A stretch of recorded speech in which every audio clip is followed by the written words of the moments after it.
high but two wages low. The PM talk, the rest lie low. In BIM is a one-woman show. Lancelot, crime run wild, still we smiling Caribbean style. Singing words with rhythm and flow, cause soca never sugarcoat. Running this show, nobody know. Taxes high but two wages low. The PM talk, the rest lie low. In BIM is a one-woman show. Lancelot, crime run wild, still we smiling Caribbean style. Singing words with rhythm and flow, cause soca never sugarcoat. The youth them balling in the street, but the police is still run from heat. Gunshot barking every night, yet not a soul come out of sight. Them say investigation start, 2 years past, not a single chart. CCTV done gone blind, and the brass act like crime can't find. Who running this show, nobody know. Taxes high but two wages low. The PM talk, the rest lie low. In BIM is a one-woman show. Lancelot, run wild, still we smiling Caribbean style. Singing words with rhythm and flow, cause soca never sugarcoat. Who running the show? Nobody know. Who calling the blow? We don't know till she tell us so. Gas price climbing out of control. Tax take more than church take soul. Man work a month, sweat and grind, still can't afford the corned beef tin.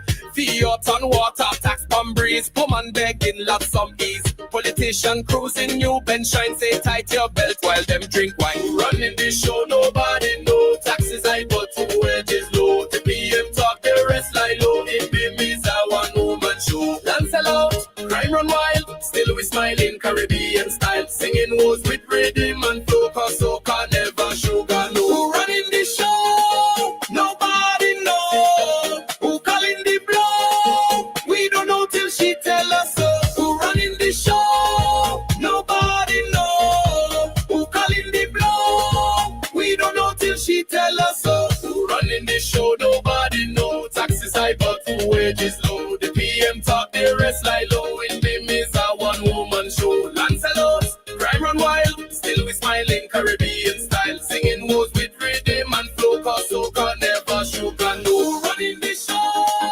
Nobody know. Who calling the blow? We don't know till she tell us so. Who running the show? Nobody know. Who calling the blow? We don't know till she tell us so.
evening, ladies and gentlemen. Good evening. You are watching the Marcia Week Show, and you have just heard the national anthem of Barbados, and this is the national flag of Barbados.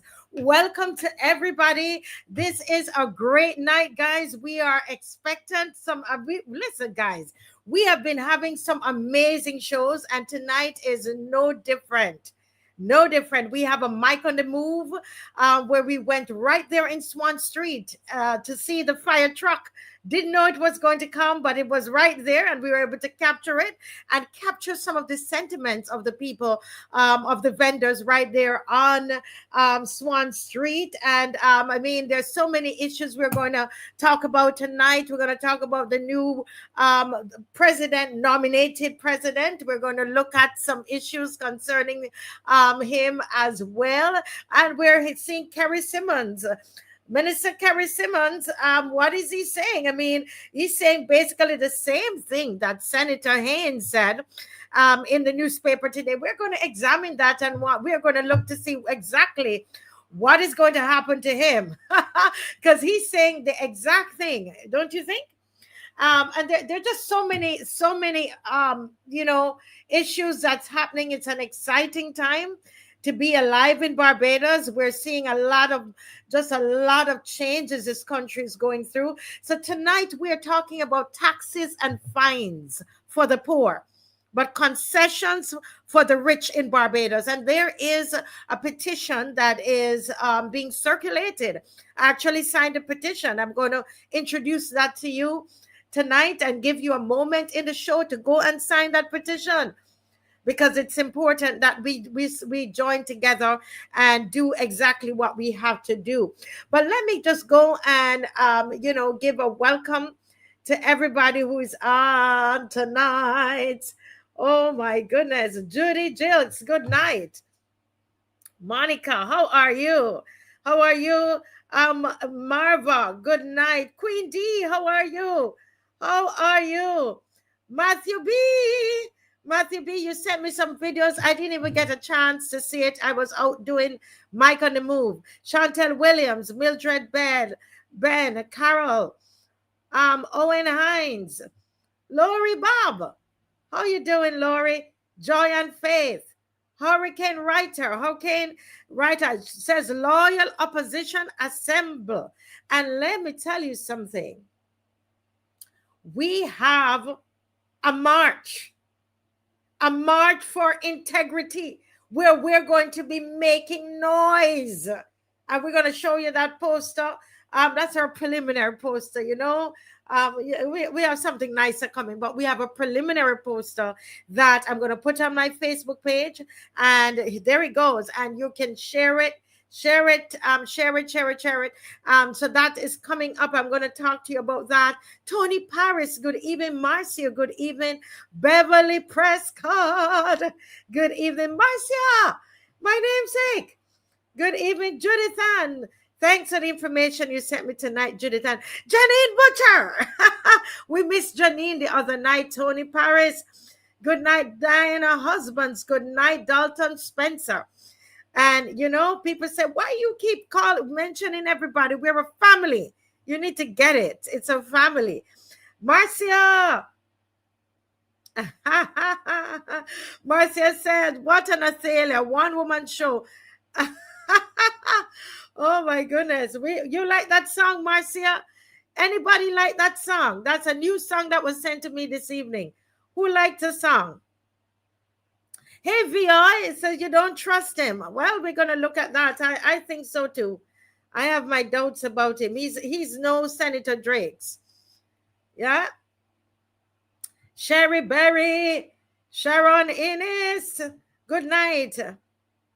Yes, Wendy Allen, good night. Anybody else like the song? We're going to play it a little later again. But Jacqueline Allen like it. Jacqueline, not Jacqueline. She's saying good night. Good night, Jacqueline. Good to see you, family. Good to be among family. And those of you I met on the street today, that you tell me you watch this show every single night. I say, oh my goodness, thank you so much, because you know we prepare all of the panelists. We sit down and we prepare, and we read the news and we research and we do our best to come to educate, because on the Marcia Week show, there is a little girl that we love on the show. Who can tell me the name of this little girl that we love on the show? There's a little girl we love on the show. Hurricane, you like the song? Chantel, like the song? Yes, Marcia, her name is Emma. And she was named by you all. Okay, we always knew what we did, but then once I said it one night and somebody put this acronym to what we do, Emma. And that's the thing, we work together. It's the audience and it's the panelists and it's the hosts and it's the producers, and this is truly the people's show, because I didn't come up with Emma. You came up with Emma. Somebody did it. I can't even remember who came up with Emma, but Emma is educate, mobilize. What else? And I'm going to leave the rest for you to say. What does the other M stand for and the A stand for? Who can tell me that really quickly? Emma is a full-grown woman. Motivate. Motivate. Okay. Yes. And what's the last one? Agitate. Marcia. Agitate. Agitate. Agitate. Yes. Yes. Yes. We are. Yes. So we educate on the Marcia Week show. We mobilize, right? We motivate and we agitate. So our show, it's not a talk show. We're about action. We're about seeing changes. You know, we're about activating. That's what we do here on the Marcia Week show. All right. Okay. Sharon is telling me, yes, this is wonderful, wonderful. Are you guys hearing me? Am I sticking? I'm sticking, guys. Yes, I am sticking. Let me know if I'm sticking there. Am I sticking, guys? Is there no? Okay, I'm coming through clear for you, VI. Yes, we thought we were having a challenge here. Okay, all right. So for the fun of it, I'm going to play that song one more time. It's a new song. Dave, can we have it one more time before we talk about, well, after which we're going to go right into the march, and then I'm going to share some, at least one resume with you, one CV. Let's hear the song. Go ahead, Dave.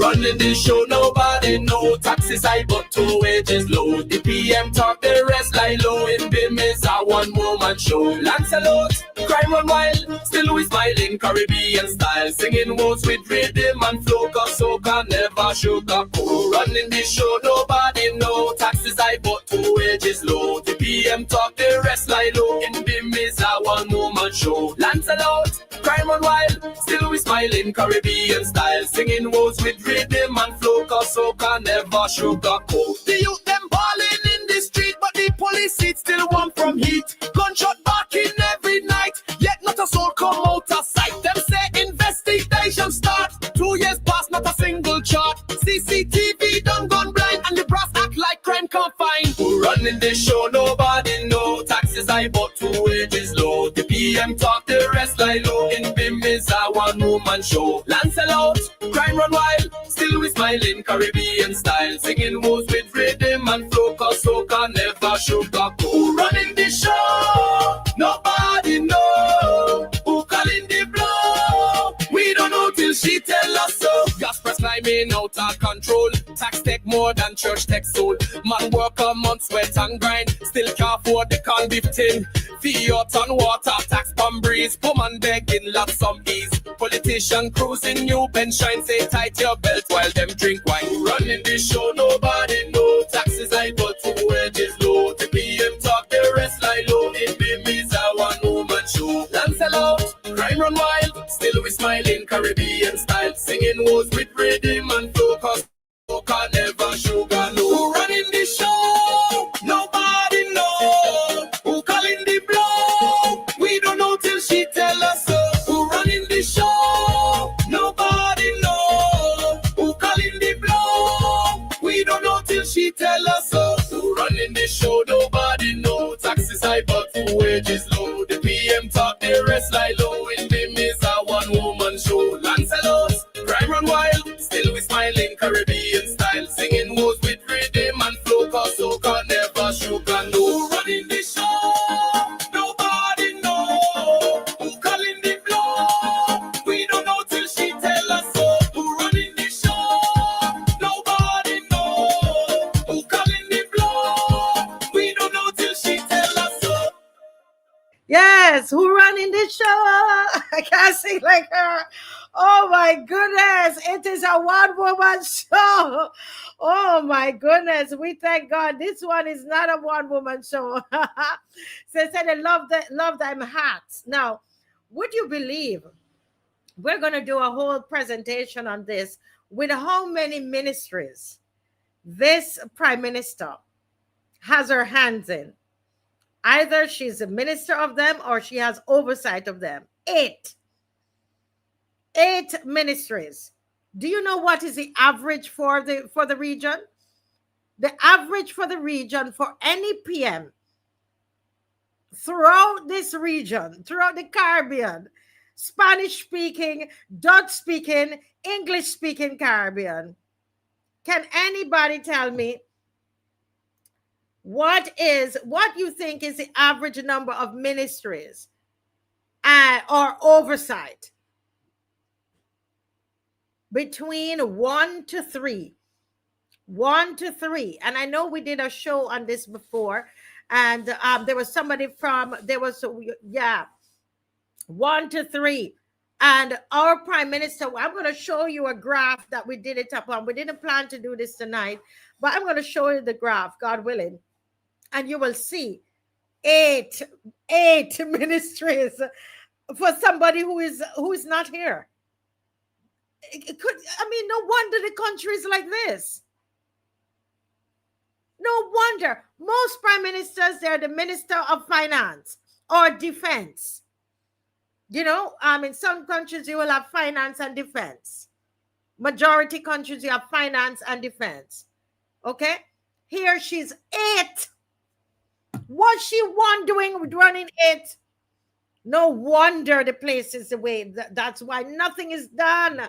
Nothing is done. And then they say that we don't like the prime minister. No, far from it. Far from it. But it's a lot of nonsense. We just have to look at the Caribbean. I remember somebody from Bahamas, somebody in the government in Bahamas said, I can't believe how many ministries your prime minister is over or giving oversight over. They said, our prime minister is only over 1. 1! What does that say about the 28? Isn't that something? But we're going to go right into, I see Mr. Bob, and he's getting ready to come in. And those of you who are just joining us, I just want to say welcome once again to the MARCIA Week Show. Let me go right into, let's go, Dave, into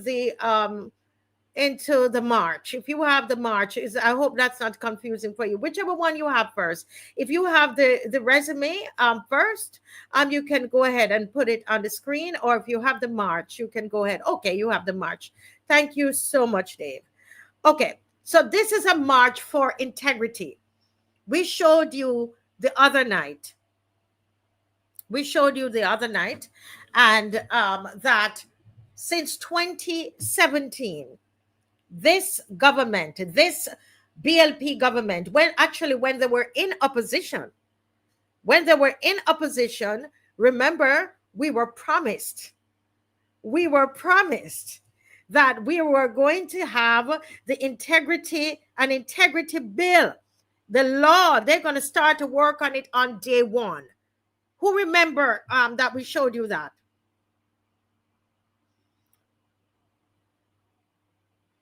Who remember that we showed you that? Come on, work with me. You're in class, you know. You remember the article that we showed you? Remember, we tried to show you. We tried to be real and be truthful on the show. Yes, thank you. Thank you, Vihoy. Vi says she remembers. Okay, Tanisha, Dave. Tanisha wants us to show it again. Where is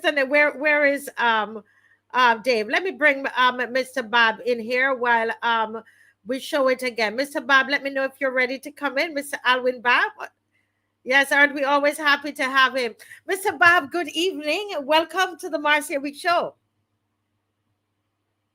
You're muted, sir. Good evening. I'm having some internet challenges. I'm not sure if it's on my end or your end, but I'm having some challenges. But I'm here. Challenges. And good evening to all the loyal opposition. Yes, sir. We're hearing you loud and clear. Dave said he thought I was having some problems as well. Okay. So it might be something that is happening island-wide. I'm not sure. Well, we just pray. Guys, say a prayer for us that we want to be able to get through this show tonight. Yes. And no problem. So keep us in your prayers. But Mr. Bob, you're on, and I trust you had a good day today.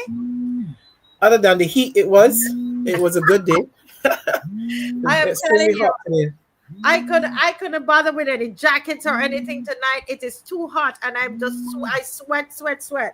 So I'm hoping that persons are continuing to rehydrate, because dehydration can be very challenging in terms of your health. So I'm encouraging all those persons, even when you're at home and you're not in the sun, that you keep sipping your water or some kind of fluid to make sure that you stay rehydrated. Yes, it's very, very hot, very hot. Yes. And I'm happy that you had a great day. And we were just looking at the March for Integrity. And that March for Integrity, Mr. Bob, is going to come off on the 27th of September at 10 a.m. And I hope you're going to be there. We love when you're there. So you'll be in the island and you'll be there. I'll be home, yes. Yes. And yes, so we're going to march for integrity, because I was saying to our viewers that on it was the 17th of was it November 2017? Yes. 17th of November 2017, and I think Dave is going to find that article for us, where we were promised that on day one of this government, that they are going to start working on the integrity in public life bill.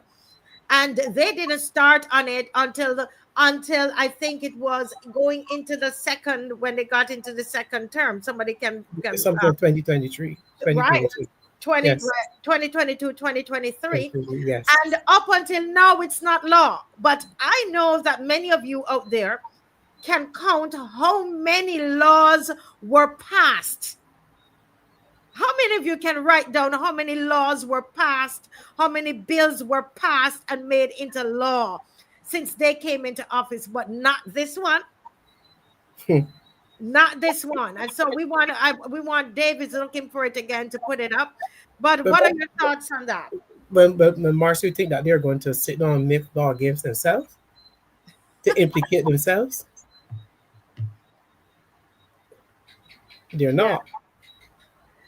You know, as Vihoy says, we expect integrity from people who don't have integrity. And Vihoy is right on, because when they look at themselves and they see that could pose a problem for a number of them. So that is why you have the delay, and they're still working on it. But in the meantime, they see some faults in the masses, and they want to bring legislation to keep us in line while they run free and continue to do as they like. But I'm saying to the people of Barbados that we have to demand from our leaders and those persons who we place our confidence to lead the affairs of this country, that we need to have the integrity and public life bill passed as a matter of urgency, and don't try to put any more bills, whatever they are, peeping, cybercrime, whatever they are. Stop what you're doing against the masses and take a good look at yourselves. Yes.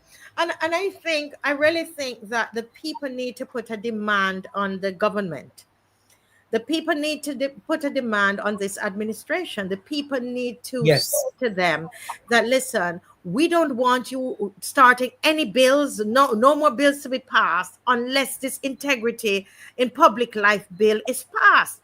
And you can't come to us with an election until it is passed, because we know we're not stupid. We know why you don't want to pass it, And so this march, and the name of it came from one of the viewers, and that's the thing with us. We don't do a one woman show here.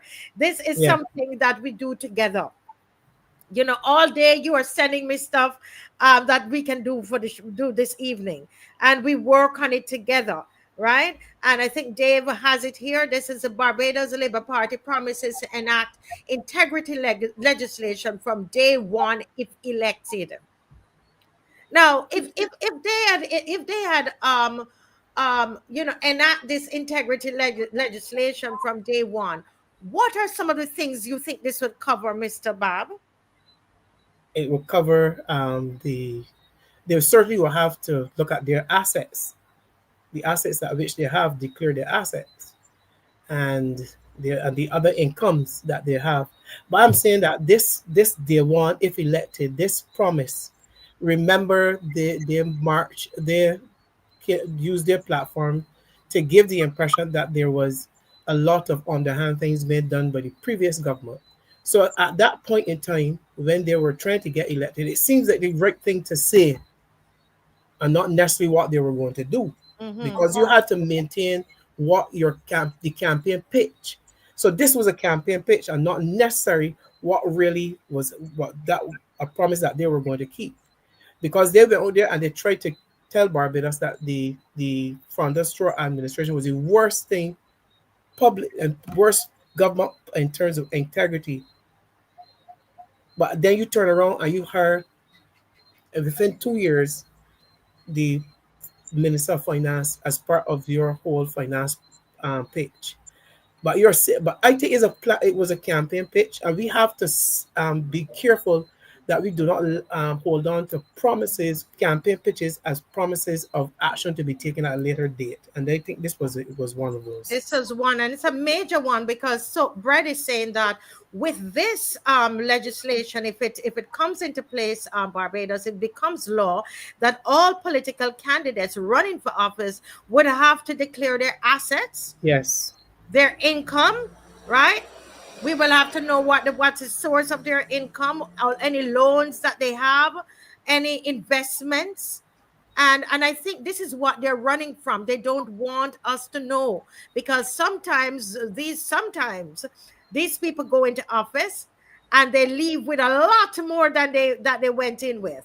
And so they don't want us to know that what has happened. And we're going to ask the hard questions. Yes. It even allowed one of their former candidates to pen a calypso. I want a plantation. I want it at any cost. Remember? Yes, that song by John King. And they know exactly what we were talking about. Yes, yes. As you said, at any cost. And so this is why we are doing the march, a march for integrity. How many of you believe that this march is important? I want to see you use thanks, Dave, use the comment section. How many of you believe that this is a very important march? We're going to make some noise for integrity. Who making some noise for integrity on Saturday, September 27th at 10 a.m.? Is this worth it, guys? Is this important? Let me see your comments, please. Is this something that is important? Freedom is voice activated. I believe that when we go up there, you know what? We went up there and we were screaming out Section 52B. And by the evening, of course, we had Mr. Thorne, who does an amazing job. Thank God for Mr. Thorne, amazing job that he does in Parliament, along with the two opposition senators. They are fabulous. They work so hard for Barbados, only 3 of them. And they do such a great job, along with Corey Greenwich. Is that his name? Mr. Greenwich, the attorney Greenwich, right? a great job, and they educated us, and along with this show, the DLP TV, and we all ganged up on that, and we raised our voices on that. And I'm saying, let us come together again, Barbados. Let's go. You know what Michelle is telling us, and by the way, that song you heard, written by Michelle, okay? She's really, really talented. Michelle says, guess what? It's been, look at this, Mr. Bob. It's been 2,862 days since the BLP made day one declaration, made that promise in the paper. 2,862 days. Mm-hmm. The bill is 2,862 days. The law, that integrity legislation, is 2,862 days late. How much later are we going to wait, Barbados? How many more days are we going to wait for this integrity legislation? It just needs to be proclaimed into law. We are now moved, and which is normally done through the president, right? And we're changing presidents, and it's still not done.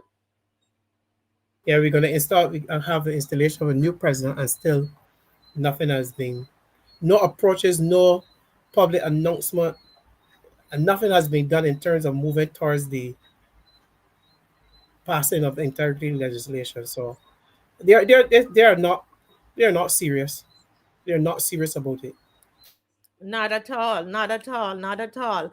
And so that is one of the things, and the major one, that we are putting a stake in the ground, and we're saying, no, you're not going to get away with this. None of the parties, none of them, you're not getting away with it. Okay. Now we're also going to be marching about the car rental levy, which we're going to go into that a little bit tonight, okay, to pull back on that, because the start date for that is coming up. And we are saying to them, pull back on that and give everybody an ease. All right. Then there is, let me move this from let me move that. The tourism reform bill. Mr. Bob, that is a bill that we're gonna look at that a little later tonight. Yes. So what that is all about, and we're just saying, end economic oppression and corruption. We went today. Michelle and I, we went down to Swan Street, and so we're going to take a look at that. Dave, if you can get that ready. So folks, get your t-shirts. Those of you who have your t-shirt, wash your shirt. Okay, get your t-shirt washed. Everybody, get your whistles. How many of you can find your whistles? Dave, there's something on the poster, Dave. I'm not sure. It's like a drop down thing on the poster. How many of you know where your whistles are?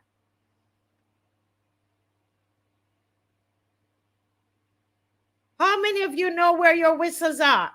Don't lose your whistles. You need to bring your whistles. Your t-shirt. Listen.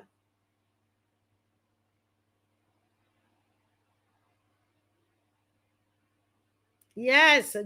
Judith Ann said she watched her shirt, her t-shirt as well. Okay, Hurricane, you got your whistle? Yes.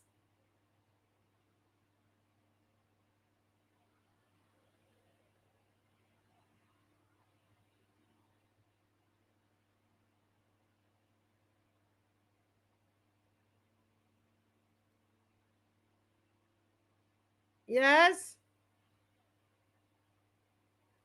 Yes. Anybody else? What about you have your whistle?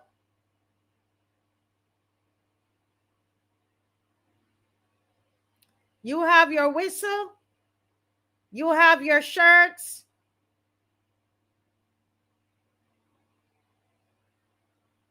Okay. Somebody's telling me that my audio is choppy. Is my audio choppy, guys? Let me know what's going on. Are you hearing me clear? Judith Ann, are you hearing me clear? Judith Jelks, Hurricane Writer, can you hear me?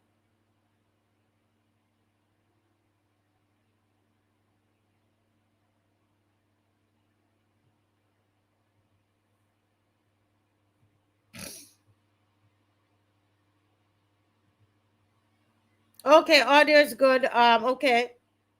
Okay, they're saying it's clear. It must be Mr. Bob. Might be having some challenges there. Okay, guys. Okay, whoa, man. We're gonna go through. We're gonna go through. Okay. Okay, we're going through. We're going through tonight. Okay. All right. So, folks, did you write down the date for the march? Everybody, did you write down the date for the march?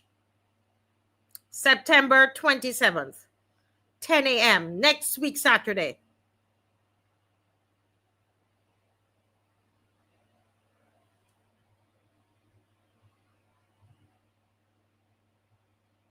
Get your shirt washed and your whistle ready.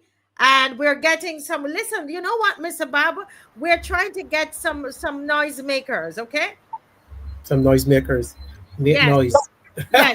yes, we're getting some noisemakers, okay, to make some noise on this. Okay, all right, wonderful, Cleveland. Okay, so Tony Paris says, I don't have a shirt or whistle. We are trying to get 20 more shirts. All right, but listen, you have a shirt, Mr. Bob? I need to collect mine. Well, I missed the march last week because it was the last march really, because it wasn't well at all. Came back and caught the flu.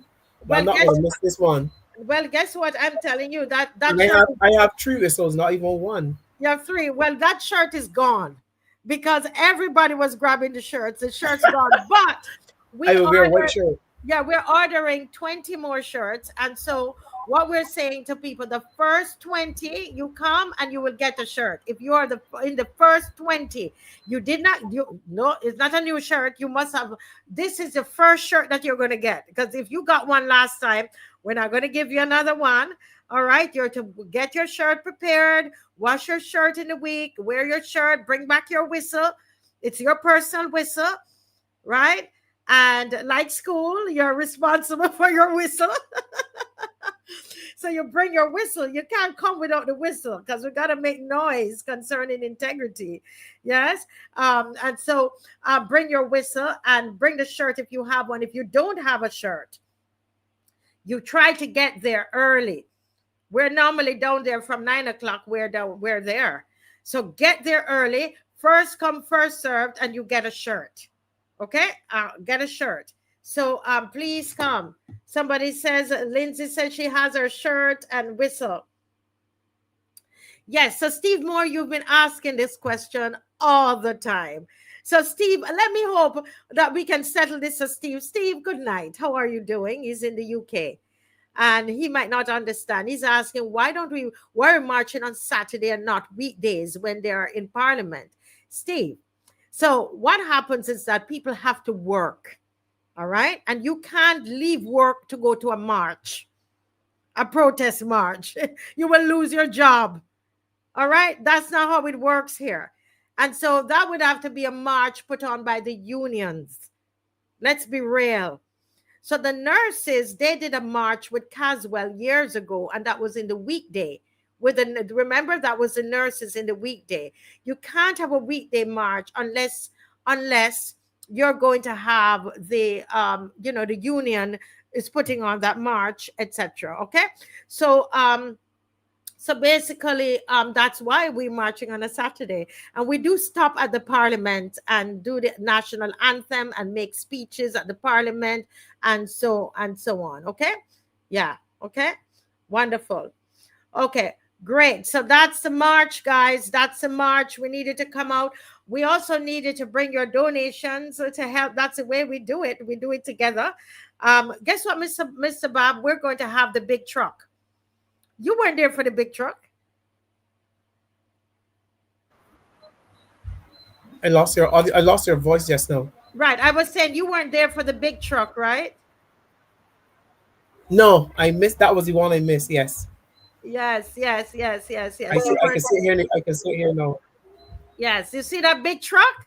That truck is a big Kadooman truck, and the people respond to the truck. They dance and they connect with all of that. And we want to thank the owner of that truck. They're going to give us at a nice discounted rate. And but you know what he says, you've got to have 4 marches in a row, because when I stack the truck, if I have to pull it down each time, it's more money, right? So we're going to have 4 marches in a row, 4 Saturdays in a row. We ain't stopping for 4. Let me tell you, they better make a law, that integrity bill. We're not stopping. Okay, we will not be stopping. All right. So, guys, I know we spent a little time on this. Yeah, we spent a little time on this, but that is important. Okay. All right. Wonderful, wonderful, wonderful. Thank you, Dave.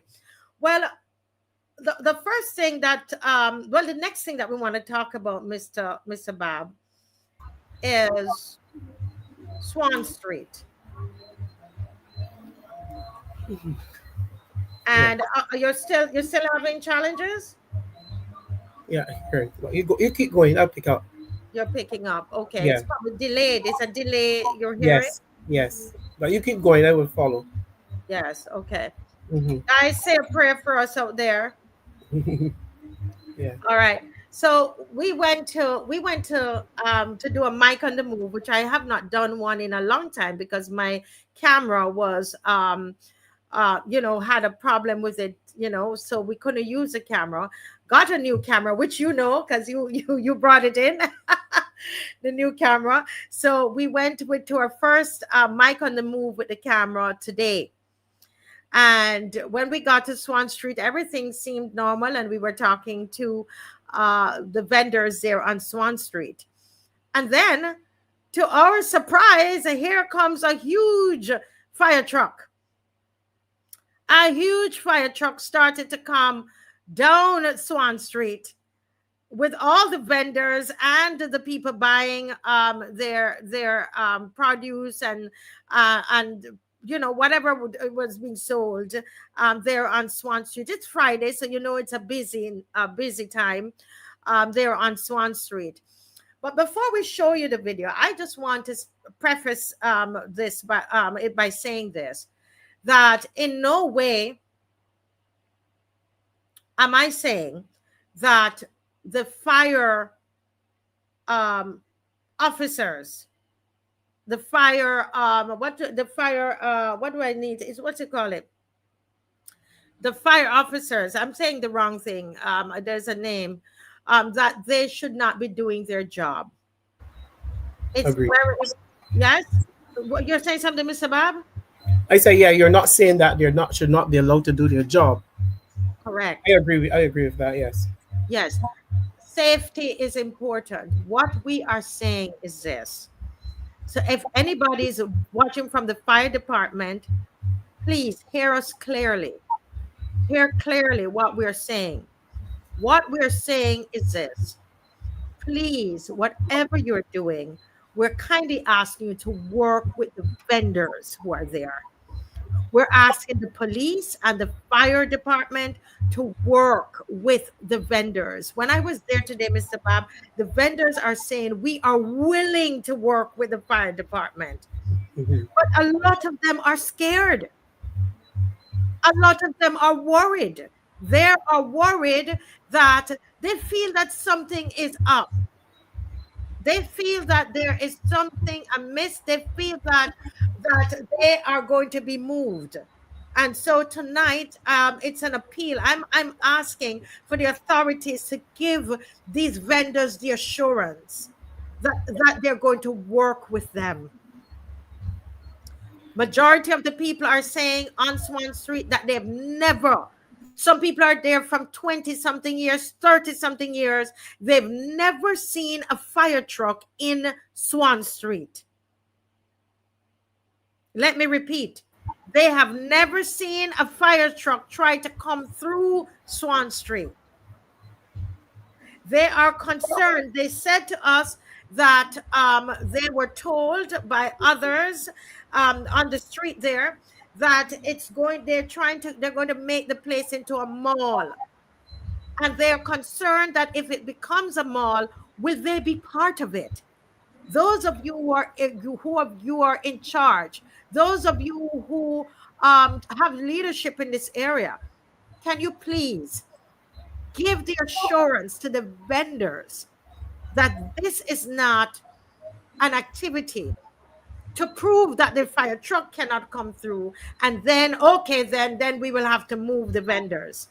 Do you see what I'm saying? But we're not against the fire. We need the fire department and we need them to do what they have to do. Any thoughts, Mr. Bob? Can you hear still? Yes, I can hear sketchy, but I can hear. I can understand what you're saying about the vendors. And if I was a vendor in Swan Street, and I saw an article, or read of an article, or heard of an article, which says that gives the impression that we are more or less in a position which can be a fire hazard after all of these years. And then on a particular day, when it is crowded, you attempt to bring through a truck, I would become suspicious. But just remember that in an effort to clean up the highway, the vendors from certain places were moved. So I will not be surprised if this attempt will now is on the way up to move, if not all of the vendors off of Swan Street, because here they are in a position where if there is a fire, we cannot. No, all of a sudden, if there is some kind of fire or that disaster, we cannot have easy access or through this street. Is this the same government who moved the fire service out of town, fire station out of town? Very good point. Keep going, you're hot. Keep going, Mr. Bob. Is this the same government where it was strategically located that they can have easy access around town, that if there's a fire, no, they have to come from further away in an emergency situation? So now you're saying to get the emergency that these vendors may delay what kind of the work that you can do to minimize any type of disaster. And the vendors have a right to be concerned. They have a right. And sometimes if you're going to move us, where are you going to move us? Because that Swan Street area it has a lot of businesses which cater to many of the ordinary citizens in terms of prices. And that is why vendors are there, because if you see my produce, then you're easy. I'm in a position where I'm easily accessible, and then something catch there. Oh, you have the position. But if you're going to move them, then you're going to move them, and where are you going to move them to? Because I think that is what the next thing the discussion is going to approach. Yes, I think so. Is where and if they're going to move them, and that's why I say I don't want to give a false alarm, but I can tell you that the sentiment there on the ground is that they're scared about that.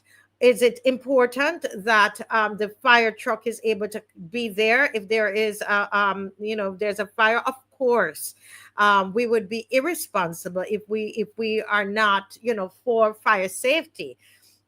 But I'm just saying, let us please, for once. But if you're dealing with safety and fire and any disaster, the concern about an exit, that there are additional exits in all buildings, have that been addressed? No, I saw it today and I spoke with some of the people, and that's what some of the vendors, they were quietly speaking to me because a lot of them did not want to speak on camera. Right. A lot of them are non-nationals. They're not Barbadians. You have the Guyanese, you have Jamaicans, you have Vincentians, and so on. And even some of the Barbadians did not want to speak on camera. But they are saying a lot of these stores, they only go. It's one way in and one way out, and that is the first thing. One of the first things you need to address. If you're talking about having the vendors strategically located where they do not present a hazard, as they're calling it, if they're parked in the road, if set up in the road, in the middle of the road, but they change traffic. Remember, traffic used to go through Swan Street. I don't know that. I don't know that. Yes, I think some of the older ones do know that traffic used to drive up through Swan Street, but they recognize, the government, they recognize that it has now become a very active area for shopping, so no traffic travels if I say north to south in Swan Street anymore, it only passes over the lights and keep going up to the library. But there was a time where you can come and drive up or down Swan Street, I believe. I'm not remember exactly which direction, but traffic used to go through there. Yeah, So yeah. But there's a question here, and it's a very important question. Are there any hydrants on the same Swan Street? We didn't get a chance. Michelle and I were there. I don't know if Michelle can message me and tell me if she's seen any hydrants on there. If you work on Swan Street or you're selling on Swan Street, are there hydrants there? And then are they working? And if there are, you have to make sure that they're easy, that they are cleared. That is, and just say to the vendors, well, this is the area that you can't set up because there's a hydrant here. So you make sure that that you can easily see where the hydrants are, so that that vendors do not set up on this area. If not, because we cannot have access to the water if there's anything like that. But they must be clearly marked. And the side streets, are we going to move them from the middle of the main road of Swan Street and use the side streets? I have never seen a hydrant right in Swan Street, though. I've not seen any. No, right. Somebody said they've never seen, but we don't know. We might never have seen it, but it might be there. And I think that all of those, and as you said, I think we have to be reasonable. The fire, they have to do what they have to do. Right, the fire service has to do what the fire service has to do. I am saying that there are lots of people. I met people on there. We're going to show the video, but I just want to share some of their stories. I met people on there, Mr. BABB and viewers, who say to me, "I've been on Swan Street for 30-something years, and my daughter." I have 3 children. She said, a 31-year-old daughter, 20-something-year-old, and an 8-year-old. And she said she sent all of them to school from Swan Street. So can you imagine what's going through her head right now? And she's never seen a fire truck try to come through Swan Street. In all the years, in all the years, and the people are saying what the people are saying is that they will move. They said if a fire is coming, we will be gone before the fire truck gets here. We would be gone. But let's just show the video that we have here, please. Okay. We're not getting any audio, Dave. Okay, so he's gone to work on the audio there.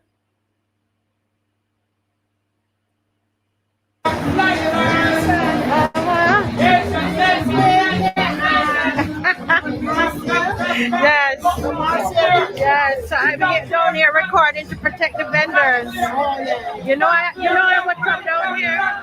I come down here to protect you all. Okay, I got this here. Listen, don't worry. I got it recorded. You're gonna hear me.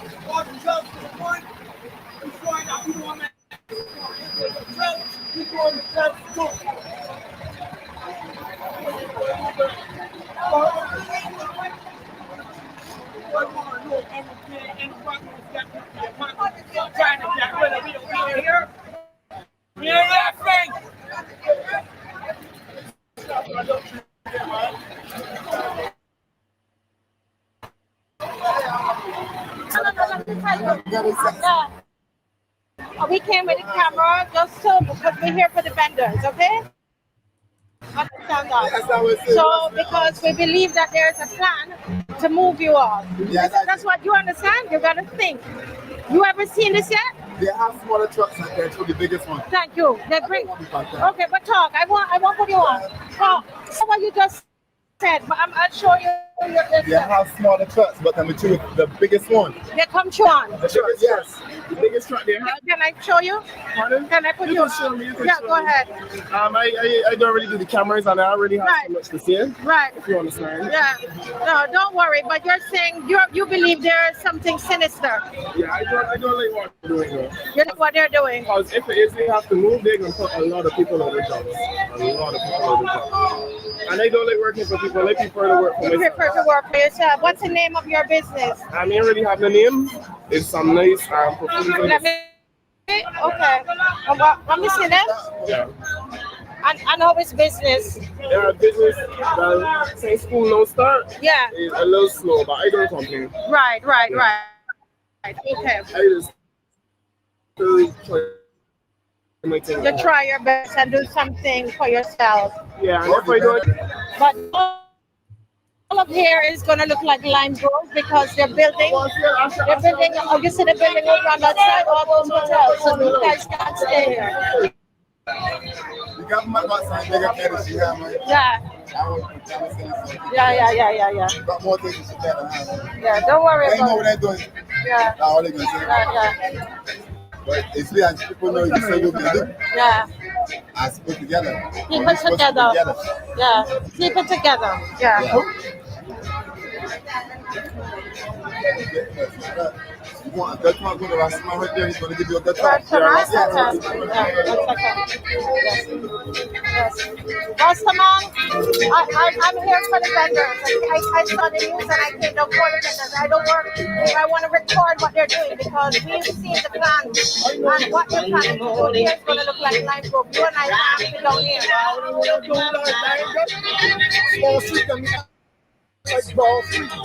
Can I record it? Yeah, tell me, explain what you're just saying. You see the drill that they here carrying is a drill just to get rid of the poor people. Is this not nice? Me as a levy self, to get rid of me. Over here gonna end up like Broad Street. Then when the tourists come through, ain't gonna be show them nothing to buy, you understand? Right now he's selling souvenirs. Broad Street popped down since COVID-19 and ain't catch back itself. But these people try to do the same thing. Get rid of the hustlers for what? What drill man?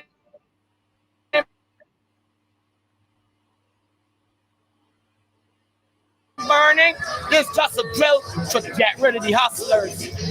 Seeing it. 85 trying to do this for purpose. Like next thing they're gonna do. Blessing, love, fear. Yeah. All right. Barbados. Yeah. It's me, Jason Trotman. That noisy hustler for free. So everybody can be a policeman, a footman. This is a trade, hustling, real thing, self-employed. The best work anybody could do in this thing. Blessing, love, fear. Okay. Yeah. All right, Dave. Let's take a break from it. Yeah. You can keep it, but turn down the audio. Turn off the audio, but you can keep it running. Yeah, it's sticking from Dave. Yes, you could keep it going, but just remove the audio. I hope. I'm very sorry, guys. We're just having a bad. It seemed like in Barbados. In terms of internet. Yes, internet is just bad because people are messaging me and saying it's terrible. It's bad for them as well. So I hope you can see, right? Eugene, you are saying you're saying what I'm saying, and I want to keep it up there in case anybody tried to think that I'm against the fire service. I want to be very clear in what I'm saying, that that we are there. We have to ensure that they work with the people. I know what they might be saying in the media, but we have seen, Mr. BABB, we have seen what has happened to a lot of vendors, poor people. Yes. People, yes. Lower income people out there hustling, trying to make a living.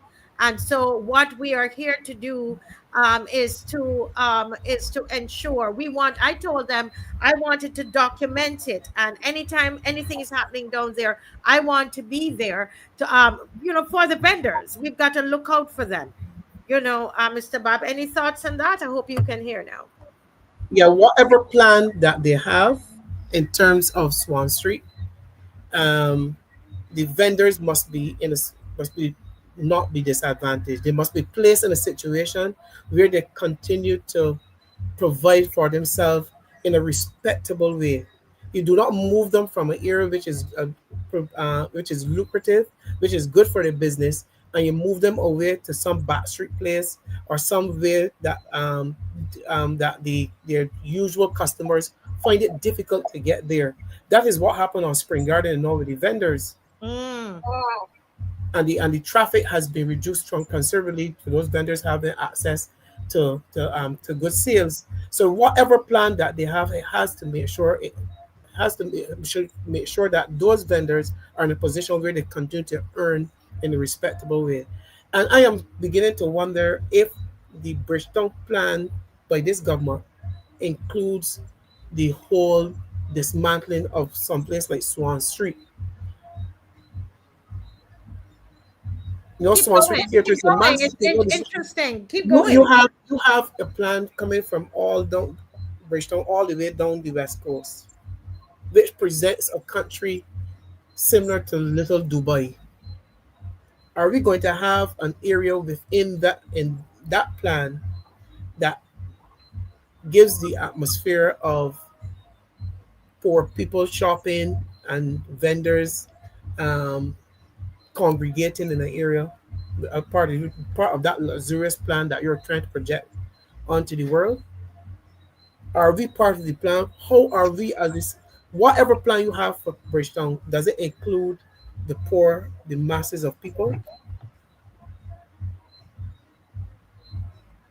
So you see what is happening, and you have to think, and you have to be clear in our minds that whatever plans that they have right along the coast or the redevelopment of Bridgetown, it includes our persons.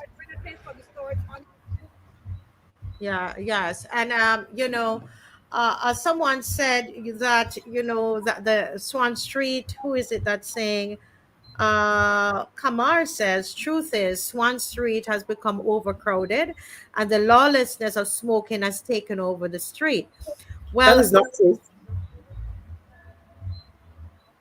That is not true. Barbadians don't go to places where there are extreme lawless behavior.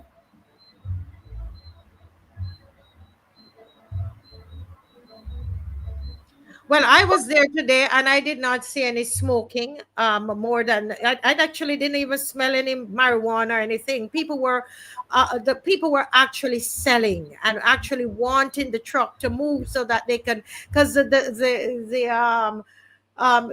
fire truck being there, some of them lost sales and so on. And remember, a lot of people. One young man, he says, sometimes I'm out here, I sell $50, ma'am, and I can't even get 3 meals a day to eat.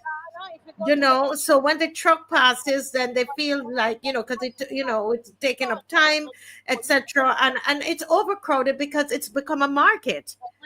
That's It is what a a market. market Yes, is. that is Swan Street is a market which involves the normal department stores and vendors. So crowding on, especially on major shopping days, there will be crowds for anywhere in the world. So to say that there's lawlessness, no, I have not seen any lawlessness, and Barbados will shy away from lawless behavior in any crowded area. Yeah. And really and truly to say that I spoke to some wonderful young men there today, guys. And throughout the week I'm going to show you their stories.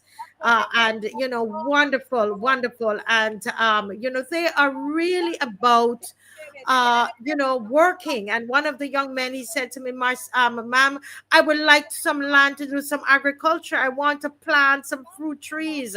And he has a great agricultural plan for Barbados. And I'm going to share with you, he's 28, got a one in English, and he's out there selling his little oils and his fruit juices and, all of those things. And you know what? They work very well together. They work well together, and that's what they're saying, that they said, ma'am, we are going to work with the fire station because they don't want to move. And I'm just saying, we don't know what the intention of the fire service is. What we're saying, because of what Mr. Bob said, how they move the people from, you said it was from what's the name of the street? So basically, they came through here, but it took can't hear you. Time. You're muted, Mr. Bob. So Yeah. From Spring Gardens, right? Yes, they move vendors into Spring Garden. These So they vendors who used to sell. Yes, some vendors are down there, vendors market, and the traffic has been reduced considerably. So I'm saying to them, whatever plans you have for Swan Street, and to reduce the crowding in Swan Street because of possible fire hazards, please make sure that the vendors there or whoever you move are placed in a situation where that they can still have major access to traffic walking through and to be able to sell their wares and to make money and to earn. yes. You know, something that Michelle is saying here that I think that a lot of Barbadians, I find here that we don't do enough entrepreneurship. Okay, can I just say that? When you go to when you go to Kenya, you know, when you go to Ghana, and you see, I mean, the streets and the people selling, and there's a freedom to sell. That's what Swan Street represents. As they said, Yes. Bridgetown, Broad Street dead. The man said Broad Street is dead. The activities on Swan Street. Yes. You know, so what it is that we want the authorities and the vendors to work together to give us a Swan Street. Nothing is wrong with a Swan Street. It is overcrowded because it is a place, it's a market. It's a market. Yes. It is a market. And so you need to have the proper fire hydrants, everything. It's a working together. And if this exercise is a working together with the fire, you know, the fire, with the fire station and the fire officials, well done, that is great. All we're saying is that we are going to watch, right? And every country has a Swan Street. I know we don't like anything that look as though it is, you know, seems untidy, but it's not untidy. In that chaos, they're organized, everybody, and their stuff is neatly laid out, Mm-hmm. you know, and they're from a bed all the way up, neatly done. And so in that, it's organized chaos, and we go and you shop and you leave. If that's not for you, then you go to the mall. You go to Sheraton Mall, right? Agree. Right, but there are people who go to Swan Street because they get $1 off. They get you know, and but there is a Swan Street in every Your dollar can stretch a little more than if you go into a mall. That is why they go to Swan Street. Yes. Yes. I don't know if Dave could show before we move on from this segment, because I think it's important. A lot of us, we're not accustomed to all of this, and we say, "Oh, it's so crowded." But you know, that's how they make their money. You know, that's what happens. You need people, so you don't need to place them. It's like what they've done with the coconut vendors on the road, because people say, "Oh, you know, they are crowding up the roadside," but they're selling. You know, everywhere you go, you find. Listen, we're in Ghana, and you could shop for your entire house on your way home. Yes. They're selling one burner stove on the highway. You know, they're selling raw chicken. You are who you are. Right? Dave, there's a sound coming through. Let me turn that off. Right? They're selling all kinds of different things in Ghana. We were just shocked. We were in a culture shock. You know, they're selling chocolate, they're selling hot tea, they're selling boiled eggs, they're selling cooked meals, everything, and they come up to the window. You know, it's what happened, and the tourists love. That's the thing about it, Tammy. The people are saying the tourists love to go through Swan Street, and that's a feeling of Barbados to them, for a lot of them. Yeah. So I think that we have to find a way to and work together. I'm trusting that this is what they're doing on Swan Street, that they're going to be working together with the people there to make sure that everybody is safe, right? Yes. Safety for everybody first. Okay. Yvette Lane is saying there's a smell of marijuana on mornings, but this is to be expected given that they're allowed to smoke freely, according to my auntie. Well, it is true. Most of the men, there are lots of men there who sell and they smoke. And do I agree with smoking? I don't, but they do. And a lot of them, one young man said to me, he said, if I don't smoke, I probably would terrorize people. I don't know. That's what he says, Yeah. So yes. I'm just reading a little of the. Well, with that, Mr. BABB, and I'm trusting that you're more comfortable now. We can hear you clearly. Don't worry, we're hearing you clearly. Okay, good.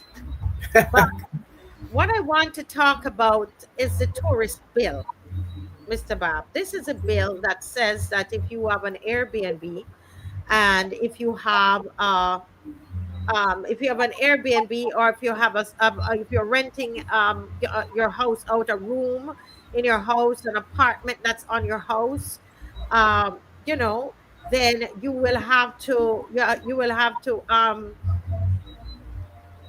to register. Okay, you will have to register, and so on. Dave, I don't know if we can show the.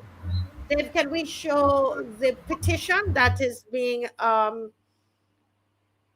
circulated? In the meantime, I just want to take a take on this whole bill. Yeah. And I am wondering why a few years ago, when persons were encouraged to belong and to add on to their houses and to take some kind of form of entrepreneurship to capitalize on World Cup, the perceived avalanche of persons coming into the island to take control. Why at that point in time were these stipulations, they say that yes, you can do this, but we expect certain conditions to be met. I want to ask, have there been any complaints from online, from visitors to the country, about some of the conditions that they have experienced while renting or having vacation at Airbnbs? That's the first thing that will trigger that will cause any government to bring fees as harsh as $250,000. The second thing that we have to pay attention to, come October 1st, we are going to have, the borders are supposed to be open, which means if persons from outside of our country come into Barbados, take up that initiative, and there's a big influx of persons coming into the country, there will be a demand for housing. So this government has on their agenda an opening, and they realize that demand must be met somewhere. So that is why probably that you see something like this. But to have a harsh penalty for not registering is in the same vein as when we were looking at the cybercrime bill, and they went back and came back with a harsher penalty. So you're telling you're encouraging your people to look at making money, but then you are applying some stringent penalties if they fall short of certain conditions. So I am saying that it seems that working at cross purposes. What are the expectations if you want to be registered at Airbnb or a place of residence for? What are the expectations? What are the conditions that must be met? What is the timeline that they are given, that they're being given to meet these conditions? Yes.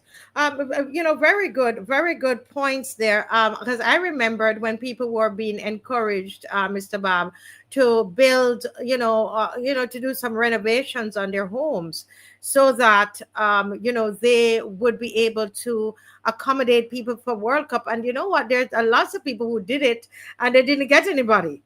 And so, I mean, as entrepreneurs, if you would have spent that money and put an extension on your home, and you're going to be able, you're going to try to look for people to rent your home to. At least we had some people in, and they were able to pay way cheaper than the hotels and be able to stay somewhere there. It was actually in in St. George, and they enjoyed it.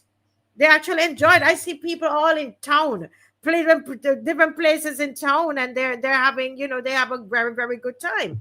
So what we have, Dave, I think Dave is having some challenges too. He's dropped out. Dave, we wanted to put up the petition because I want everybody to sign this petition. Dave, let me try to send it to you again. I don't know if he's hearing me.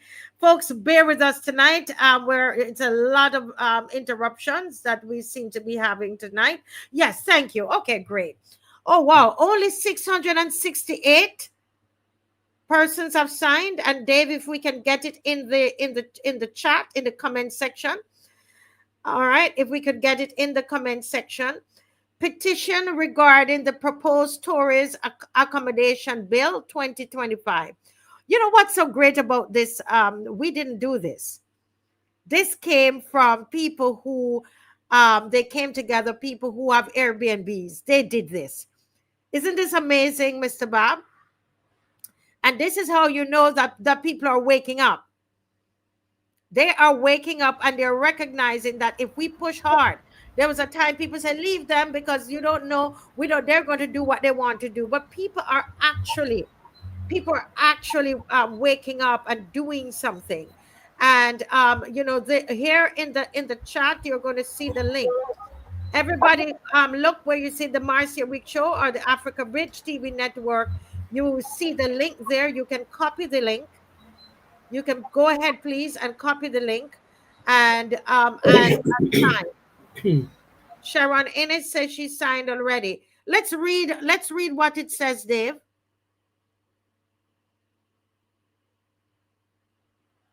Let's read what it says. We want to support this thoroughly. We, the undersigned, respectfully urge the government of Barbados to suspend forward progress on the Tourist Accommodation Bill 2025 in its current form and to undertake a redrafting process that more effectively addresses the concerns of all stakeholders. Support for standards concerned with execution. We acknowledge and support the government's intention to uphold standards in the accommodation sector. High quality and safe accommodation is vital to maintaining Barbados' reputation as a premier tourist destination. However, as currently drafted, the bill does not sufficiently address the most pressing issues in the sector and risk disproportionately disadvantaging small and locally owned operators while creating competitive advantages for larger international chains. Recent data shows that over 6,000 short-term rental listings operate across the island, the majority run by small-scale Barbadian owners. These operators contribute significantly to the local economy on a per capita basis compared to international hotel groups. Economic and social impacts. If implemented as drafted, the bill could lead to a reduction of a substantial portion of these listings.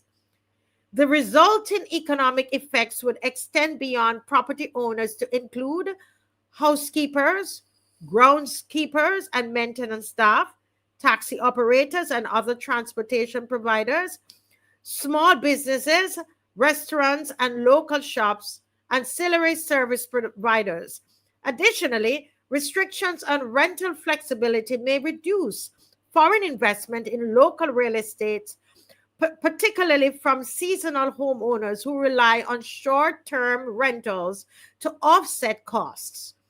Such outcomes could place downward pressure on the property values and broader economic activity. And it goes on. I think it's a very well-written petition, very well-researched, etc. Right? And I'm saying that, guys, let's put it up again. And I want you to seriously copy the link. Go ahead and copy the link from the chat. Copy the link and sign the petition, please. Important. It's only 600 and something signatures there.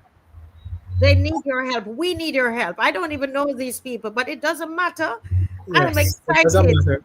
Yeah, go But this, ahead, Mr. yeah, Go ahead. Marcia, this represent this type this as is this form here said what these persons who are putting their cause out there represent the type of critical thinking that we should be seeing in government. Again, at the beginning, remember there's a language that says this bill in its current form. How many times have we been saying to them the cybercrime bill in its current form? The the PP bill in its current form, this bill and the next bill in its current form. It represents no critical thinking what by the government. This submission by these people represent the type of critical thinking that we should be getting from the members of cabinet, not getting something on paper and then rush out there for going through it, and then you have to take it back to say, look, this needs to be looked at.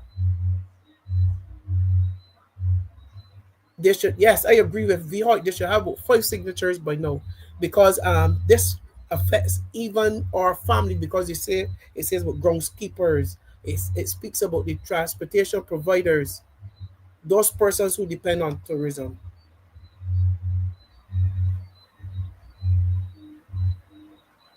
And this is one of the areas that we will be marching on. You do not need to be a renter. You don't need to have one of the rental operators. You don't need to be operating an Airbnb to come out to march. And we are singing this song. We were singing this song. We are Barbadians together. And right now you can imagine what they're experiencing. All right. And when someone, I think Don made raised the issue on this show, saying that all that they will do is just reduce the number of license. They would you have to apply, so then they reduce the numbers because they have those big hotels, 8-story and 9-story hotels that are being built, which we're being told that are owned by some of these same politicians. We're being told that politicians are the ones that own some of these hotels, or they're part owners with some of these developers. But Marcia, it is time that the this government and those persons who write laws recognize that tourism is not only about hotels. It's not only about the hotel industry. So why would you bring something like this? Yeah. So that's what we're going on the street for. And I want everybody listening to me, get out there, because today is for the people with the Airbnb, right? And tomorrow it's for those people with you remember the cybercrime bill was coming after this show, and everything else that we do, right? They're taking on everybody. It's the Swan Street vendors, it's the owners of Airbnb. They're taking on everybody. Yes, nurses, everybody. Teachers, they bring the hammer down on everybody. And that's why we're saying, guys, on September 27th, we need to come out. Don't say that when we were out there with the cybercrime bill, they didn't come out. No. We are one people. We are one people. And so anybody, if you know the people who made this, who did this petition, tell them to come out and to bring actual petition. Bring the actual petition, copies of it probably, and let people sign on the side of the road. Those count as well. Let them sign on the side of the road. That's what we did with the NIS. We actually printed out the petition and let people sign. Let's make some noise about yes. Yeah. It's important. It's very important. Tanisha, it don't matter if they don't come. If they don't want to come, that's fine. We are standing on principle. We are standing on principle. And I'm telling you, all of these laws, look at what's happening with the immigration law, which I'm hoping that we can touch on tonight as well. We have quite a bit of things to touch on, you know, but there, you know, so much is happening in Barbados. You know, Dennis Kellman, who said was pushing community tourism long time ago, right? Yeah. Well, it just told you how many persons are doing that. Over 6,000. It said, right, Mr. Bob? Yes, it said over 6,000. Yes. It said over 6,000. Yeah, we just read that. It's in the petition. When you get the petition, bread, Yes. read it through, and the information is there. It is very well put together. Yes, it's very well put together. Yes, all the facts, critical thinking, a critical analysis of our industry as we see it, taking in all the stakeholders. Yeah. And I have something here somebody sent me, and I don't know if Dave saw it. I sent it to you, Dave, only while the show is on, because, you know, yeah.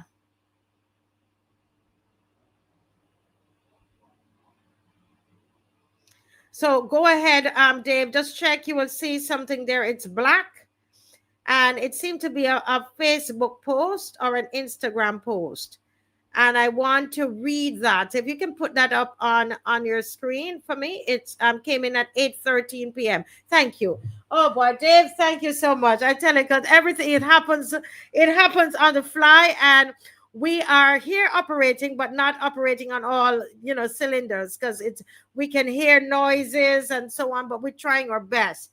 You know, we're going to bring it. And the person said, did anyone actually read this bill? If you operate an Airbnb in Barbados, this bill is a death knell for you. I remember they said it's about 6,000 people. Even one-room renters now have to meet ridiculous commercial standards in order to get licensed. Public liability insurance, monthly reports to the ministry, annual fire service inspections, annual health inspections, unknown licensing fees, 24-hour security, detailed invoices, no more self-check-in. Now, every host has to take a copy of picture ID from every guest at check-in. Mandatory wheelchair and disabled access ramps. Lots of new sign postings, smoke detectors and fire extinguishers, and more. The cost of compliance annually will be more than 60% of the average revenue of an Airbnb rental. Wait right there, Dave. Wait right there. You know, guys, this is why I'm saying, can we have compassion? You might not have an Airbnb. Have compassion. You know, this is going to mess up people. I know people with Airbnb, you know, Mr. Bob, and they have the Airbnb so that they can have to pay their mortgage. Yes, they do. They do. It is there to meet other expenses and not necessarily a money making. It's a covering other expenses. Yes. That is criminal, though. This is bad. This is bad, and it's all for the hotels that they have given so much concessions. I wanted to do a research on that tonight, but I didn't get a chance because I was doing out in Swan Street. But we need to look at that, Mr. Bob, the kind of concessions that these hotels are getting. I'm wondering if with these new expectations that these people have to meet. If we know, can anybody remember how much money was given to the hoteliers after COVID?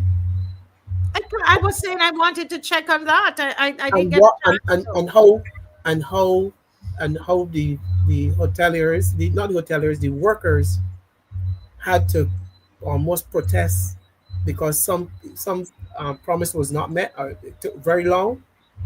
And I'm wondering what concessions were given to these persons who own rooms, who were encouraged to build on, encouraged to open their doors, what concessions were given to them, because they too would have lost business. So once you're giving concessions to hotels in excess of millions of dollars, then they can meet these kind of stipulations. But a person who has a dwelling and trying to make ends meet and cover other costs that they may have incurred, mortgages, etc. What are you saying?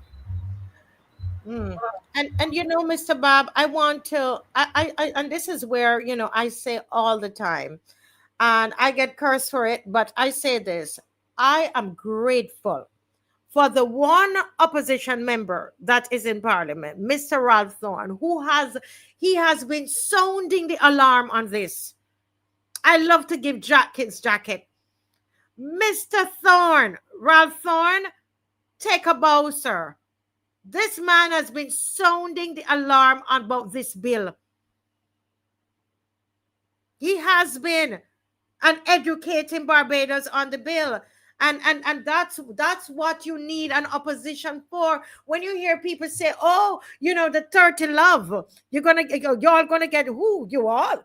You mean us, the people? Because when that happens, bills like these are gonna flow right through. Bills that are designed to help to make sure that the merchants, those that have money already, okay, that they can sail through, getting their concessions. And look at what is happening. Over 60% of their profits, it seems like, will be taken up with meeting these new requirements. I'd say this country is anti-entrepreneurship. That's all that has happened since I've been here. I've not seen anything. It's the same thing when, oh, the place is too congested. The people are selling. What did you expect is a market? Right? If Dave could go up a little bit, let me read some more of this, Mr. Bob, because the cost of compliance annually will be more than 60% of the average revenue. I said profit, but I needed to say revenue of an Airbnb rental. Plus 250,000 criminal penalty for non-compliance. My God, $250,000? Are you reading this, Mr. Bob? 6 months for government to license and inspect over 5,000 properties. Impossible. That means you're going to be losing business. It cannot happen. They must rescind this bill. It has to be rescinded. Go ahead, Mr. Bob. I think, yeah, and then they're setting up timelines that don't make any sense. That don't make any sense at all. 6 months for government to license and inspect over 5,000 properties. How are they going to reach that? They set up timelines, fees, penalties that don't make any sense, timelines that don't make any sense. Who read this bill? It can't. And I think now it's going to the I believe, so can somebody, I don't know, Miss McLean, she normally can correct me on these kinds of things. I think it has gone through both the lower house and the upper house. If anybody, you can reach out to Mr. Thorne, and because he was battling this. Can anybody reach out and let me know, please, where this bill is at? No, this gotta be killed. This has to be killed. These sections have to come out. Dude, yes, you want to make sure they're regulated well. And you know, Mr. Bob, you made a very important point. Are the tourists complaining? The ones that I would want to know if they can produce. And usually you get your comments online about properties. If the complaints were so overwhelming that they would have to bring a bill like this from Parliament to address those kind of complaints, to ensure that we remain very competitive in the world, and that accommodations, a person seeking accommodation are not so disappointed that they would not want to come back to Barbados. Where is the evidence? Mr. BABB, that's an excellent question to ask. Where is the evidence and what's the data? Who is pushing this? Who is pushing this? Who are the lobbyists? Yeah.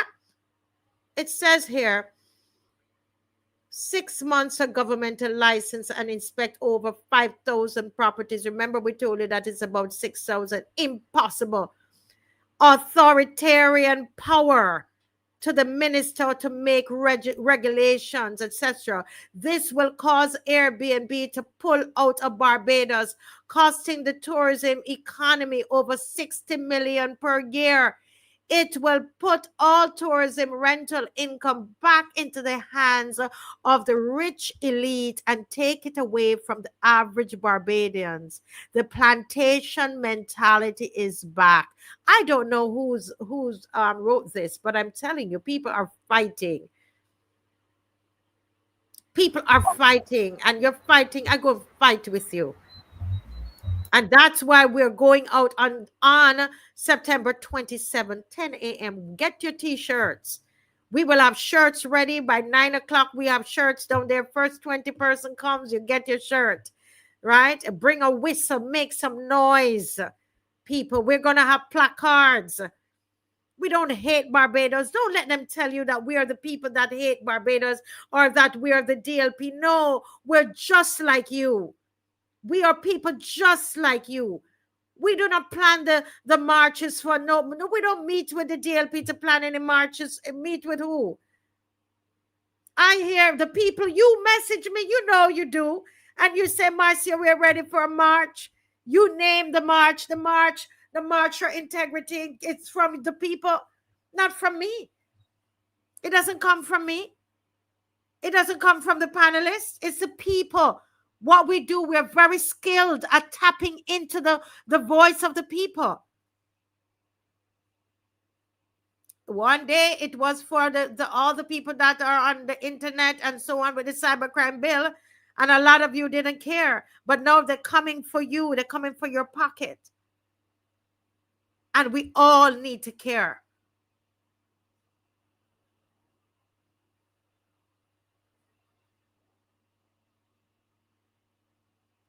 You know, Judith Ann is right. This will all the foreign investors that are building wall-to-wall concrete jungles. And we saw today, didn't we see, Mr. BABB, where the same minister of the Minister of Foreign Affairs in St. James. What was he saying, Dave? If we could get him, Minister Kerry Simmons. He was saying that what all development must that it must not, you must not sacrifice community for tourism. Well, is his constituency? I think so, yes. Well, notice at the beginning he said he took long to make a comment, and I believe the pressure has got onto him. And you know, if this is a man fighting for his own political life, because there are 30 seats, and if there's an upheaval by the people in his constituency, he is the candidate that will suffer. So while he is making a point about community tourism, he is also fighting for his own political life. Good point. And where was he did he speak up on behalf of Crystal Haynes, who was thrown out of the Senate? Yes. So I waited to see if they throw him.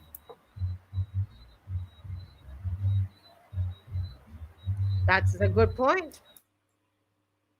Right. This is because he's in St. James. Is I believe so. Somebody please. Is it? I'm not sure. This is St. James. Some parts are bordering St. James Central and St. James South, St. James North. They have a lot of connection between the three constituencies. So he may be under pressure. Yes. There's another thing here that is coming in. This bill must go. This is so awful. This is economic oppression. This is economic oppression. This is so authoritarian. Dave, I'm sending you another thing that somebody wants me to read, and I'm going to read it on behalf of the people with the Airbnb. I don't know them, and Mr. Bob, we don't need to know them. Dave, check your WhatsApp. Dave, please check your WhatsApp. He said, you notice Simon said that it is not a done deal. Who said that? In his submission, he says, Senator, if you bring it a little bigger, if you can make it a little bigger. Yes. Okay. Yeah, let's read this here. Right. Senator Minister, go ahead. Read for me, please. Has broken his silence on the controversial proposed redevelopment of Old Town Civic Center site, insisting that local livelihoods and public beach access must not be sacrificed in the name of tourism. And while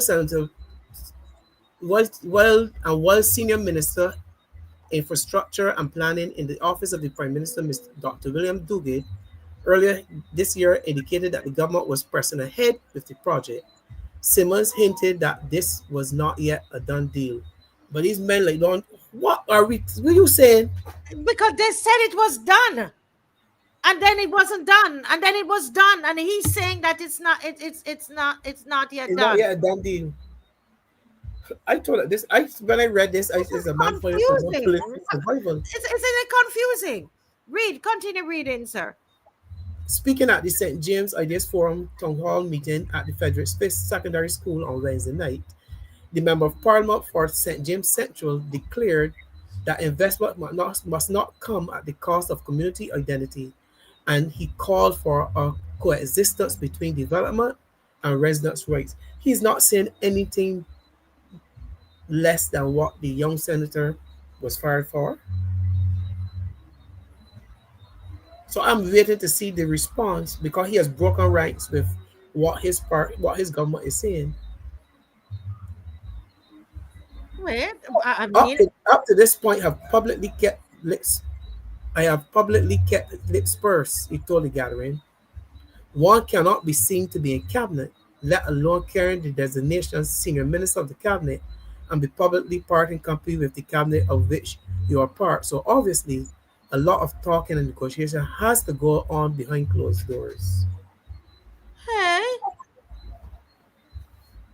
So that means then when we were marching, and they said we are marching because we hate Barbados. Remember when we marched in the whole town? And yes. They said we hated Barbados. Listen, guys. That's what they said, that we hated Barbados. But guess what? The pressure is reaching them, because a lot of the people down there, you know what? They don't look like you and I. And they're making up their minds. Yeah, they're not voting for them. So now all of a sudden, what Senator Christian Haynes to be given back our job?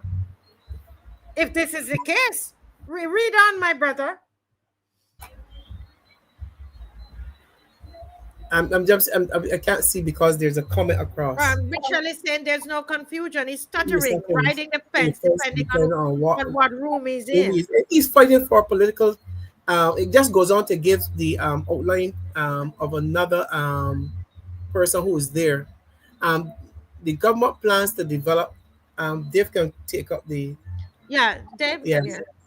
The government plans to redevelop the Old Town Civic Center site, awarded the project to the Insurance Corporation of Barbados Limited, ICBL, to construct a 100-room hotel valued at US $88 million. The Civic Center, which houses the police station, magistrate's court, post office, library, and government offices around the 1905 monument to the island's colonial settlement, will be relocated to Trent St. James, where a new multi-million civic center is to be built.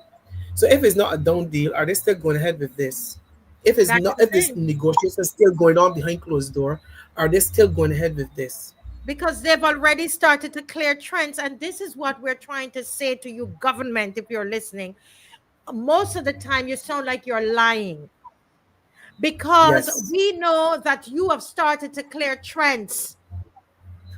We know that the owners of Trents, that you went and you compulsory acquire they did compulsory acquisition of Trents have occurred.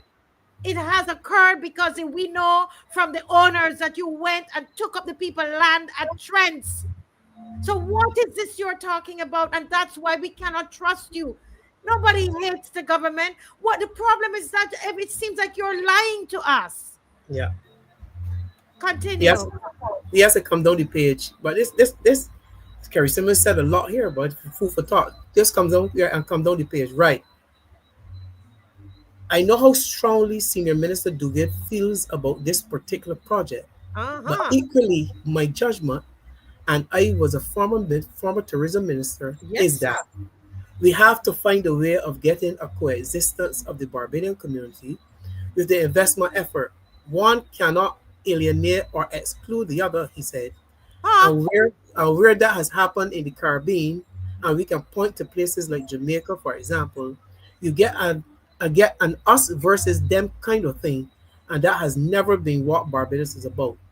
It breeds a level of discomfort, disquiet, perhaps even sometimes hostility.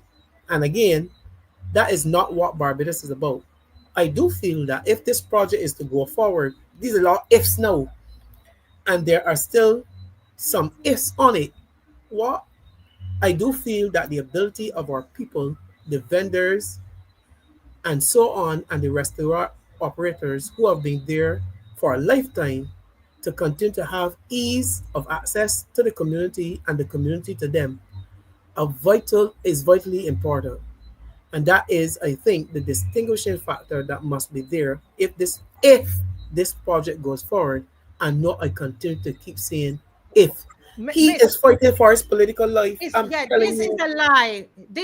I'm not saying the man is a liar. He is lying. Trust me on this, Barbados. You take this the same way that they promise you.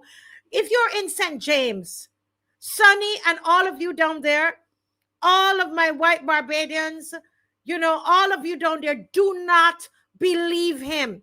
Elections are going to be called before the work will start, and then they're going to start the work. We have shown you on this show. We have shown it to you. We showed you the documents. Remember, this is done. We know for sure that the people of Trents that own Trents, believe me, I would not sit here and tell you a lie. The people that own Trents, hear me when I tell you tonight, guys. They have already acquired. The people were even complaining. I can't say everything because but let me tell you what I'm telling you truth. This is a lie. This is to get votes. They have lost the votes in St. James. Oh my goodness. Wow, right before our eyes. This is another bill, the integrity bill. This is it here. He cannot change anything. They can't change it. Wow, we will go back, Mr. Bob. We need to do a show and take them back to when the Prime Minister says that we already made agreements. Remember, she said that. Somebody, we should have it. We should be able to pull it up because his statement refutes is contradicting what was said earlier. Oh my goodness! Because he was down there for the St. James town hall. What a wickedness! Lying. You are lying. Go ahead, Mr. Bob. We can't take these people at their word on anything. I think that because I said earlier, just like the integrity bill, it is something to say which is politically expedient. To guarantee, you say something to make sure that you hold on to the seat or you hold the government. But you have no intention in the long term to make it come true. So we have to be able as a people to discern when people are taking us for a ride. Oh my God. And they have taken us for a ride since 2018. Listen, somebody said here, which is so important. Miss Weeks, how could he say I in the house and now saying nay in the public sphere? Wasn't it passed in the House before going to the Senate? Self-preservation is his motivation. And they whenever they want these kinds of things to be done, they send him. He goes and does these kinds of things. How could you stand there and lie in the face of people?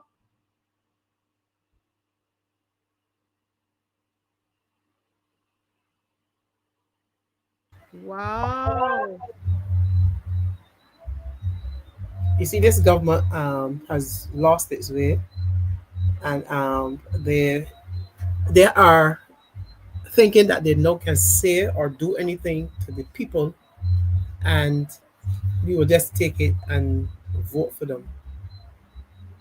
Something about our people has allowed this current group of politicians to say to themselves, "Man, just tell them, just tell them anything, just tell them anything." But we cannot allow ourselves to be treated as if we're stupid. That we are going to take abuse and just grin and bear it, and then decide that we're going to allow the abuser to get away with it, saying, and just find a reason to say it's our fault. We have done something to deserve it. We have to get out of this. You know, what we need to do is to show the people. We need to sit down, Mr. Bob, and find all the articles, find all the speeches by the PM. She says, listen, we have already made an agreement. So what is Mr. Simmons saying?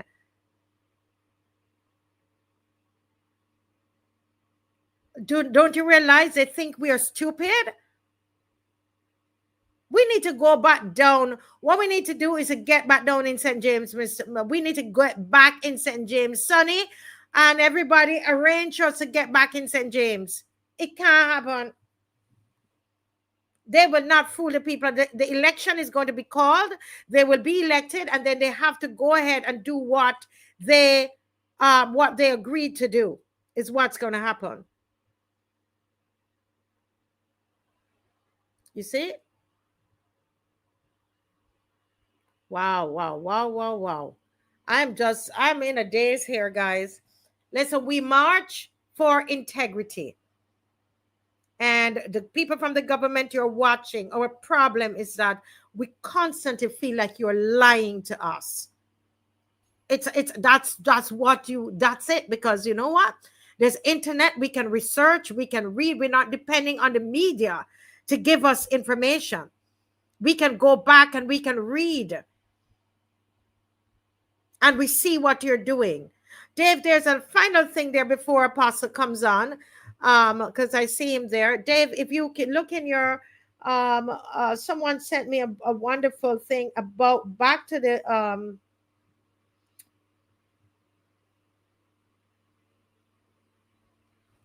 let's go back. Dave, did you see it? We got to read this. I know these things are long, but we're going to read most of this. This is important. They must pull back this bill as well. You know, and that's it. When we do not have, as Dave is looking for this, let this be a lesson for us. In Guyana, they have like 30-something to 30-something in terms of seats, Mr. Bob. In Jamaica, the same thing, very close, 6 or 7 seats different. What are we doing with this 30? What has it gotten us? Boasting that you gave somebody 30 seats? What has it gotten us? Look how hard we have to be working because you went and gave somebody 30 seats. You think a bill like this could pass in the House if you had enough people in the opposition in there? And then some of you turn around and cursing Mr. Thorne for the work that he's doing by himself?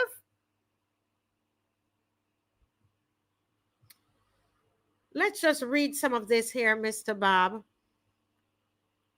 can you help me to read some of this? Go ahead. Love your reading voice. You're muted. I can't see it. You can't see It's it. plain. It's Oh, very plain. It's very all right. plain. I will read it then. Okay. Because then it's going to fall off the page for them to, And they go up and down the page. yeah. They're talking again about the short-term rentals, the Airbnb. To put in context, fines for gun crimes in Barbados have to of late been in the range of 30,000. Hmm.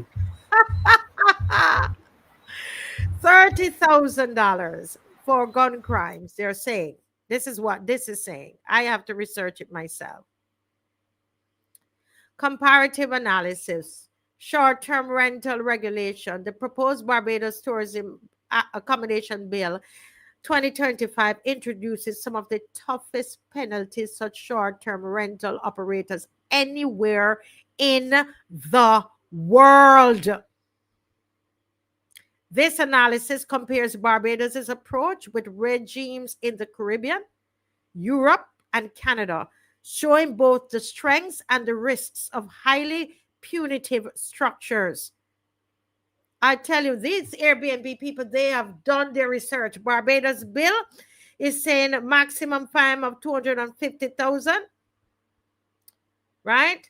Go up, Dave, the Caribbean pairs. You don't have much time to go through this tonight. We will break it down in a PowerPoint on another show.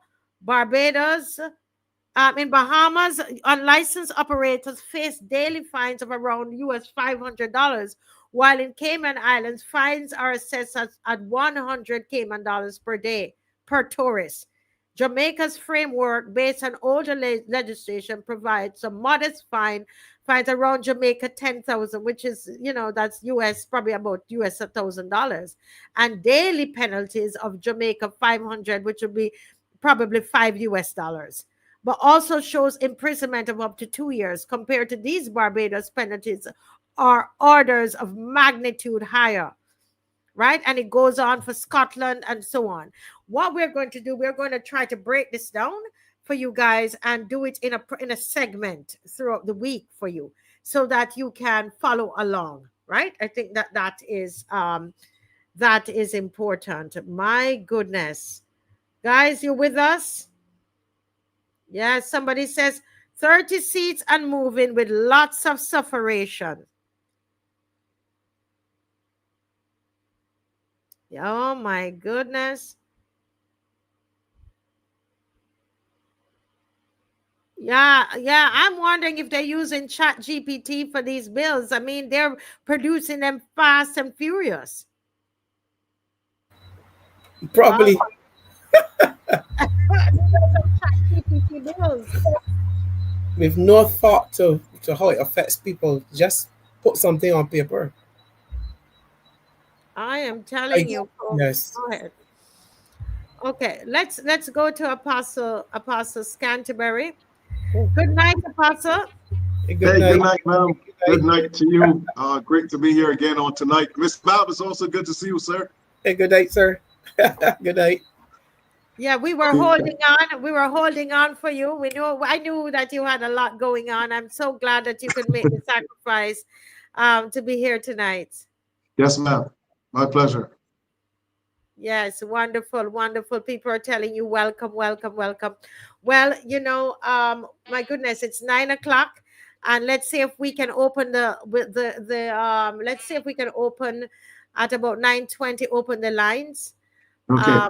Right, but I know you have something on your heart, on your mind that you want to discuss. So go right ahead. Okay, great. Well, listen, my main point tonight that I want to discuss is about the presidency, this appointment, and what I'm going to say is going to be maybe considered controversial. But I'm going to say it anyway, and I'm not saying this for for an opinion. Of course, in Barbados you get a lot of opinions, but I'm just going to say what I'm going to say from my perspective. I think we're making a grave mistake in this selection, this individual that we are selecting as our new president. And I want to be very, very clear. I'm not saying this because I am not, you know, supportive of Mr. Thorne or against Mr. Thorne, but my stance is very clear on the reality that the individual that is now being put forward or nominated to be our new president vacated his post during COVID with no clear reason. Since then, we have not seen him in any form of philanthropy work. We haven't heard anything from him. And I think it's silly the way, and very unfortunate that Barbadians are being treated as though there's no need for us to be a part of what is going on. I think it's very hurtful that at this point, the selection of the president of Barbados, with our island now being a republic, is hurtful that the people cannot be involved in the process. And there are other Caribbean islands where the president is elected, and I don't understand why in Barbados the state is still in a situation where 2 or 3 persons can sit and just decide this is who we want as president and this is who you're going to have to accept. I think the time has come for this type of behavior that consistently and is consistently coming from the government towards the people of Barbados. This constant behavior towards us like we are stupid, we don't know, we can't run our own affairs, so we're going to run your affairs for you, and just you're going to have to deal with whatever. The constant behavior with the tent laws, you know, people coming and telling you, I'm not prosecuting anyone, I want money, I want money. And that's the kind of behavior that Barbadians are being subjected to over and over again from this administration. Let me say again that he vacated his post during COVID, never gave Barbadians a reason for why he did it.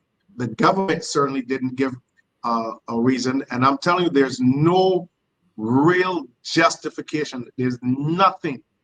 There is nothing that either the Prime Minister or the opposition leader can bring to the table to say that he is a credible candidate for the president of Barbados. And let me go on to say what is actually happening here. The Bible tells us in Proverbs 29 and verse 2 that when the uncompromisingly righteous are in authority, the people rejoice. But when the wicked man rules, the people groan at sight. And this is what we're seeing right now. Even Mr. Abed himself spoke about that. He's never seen the type of need in all of his years. He's seen it. But what we're seeing is a wicked rulership that is going on in Barbados right now, and it's causing the people to groan and mourn. And the reality is that all of what took place during COVID, and I understand your show, so I want to be very tactful in the language that I use. But 3 years ago, going back 4 years ago, we had a situation in Barbados that was not handled properly. Up to this day, there's never been a report from any of the vested entities in Barbados. There's never been a proper post-mortem on the effects of COVID. There's never been a report on the effects of the vaccines. And these are individuals who were present all of this time, vacated their posts.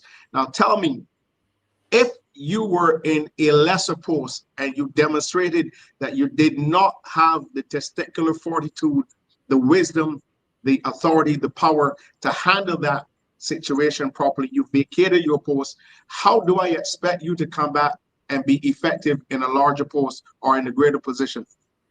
Okay. And I think right now that the people in Barbados must get up and they must voice their opinion right now. And it must be done in such a way that we put our voices out there.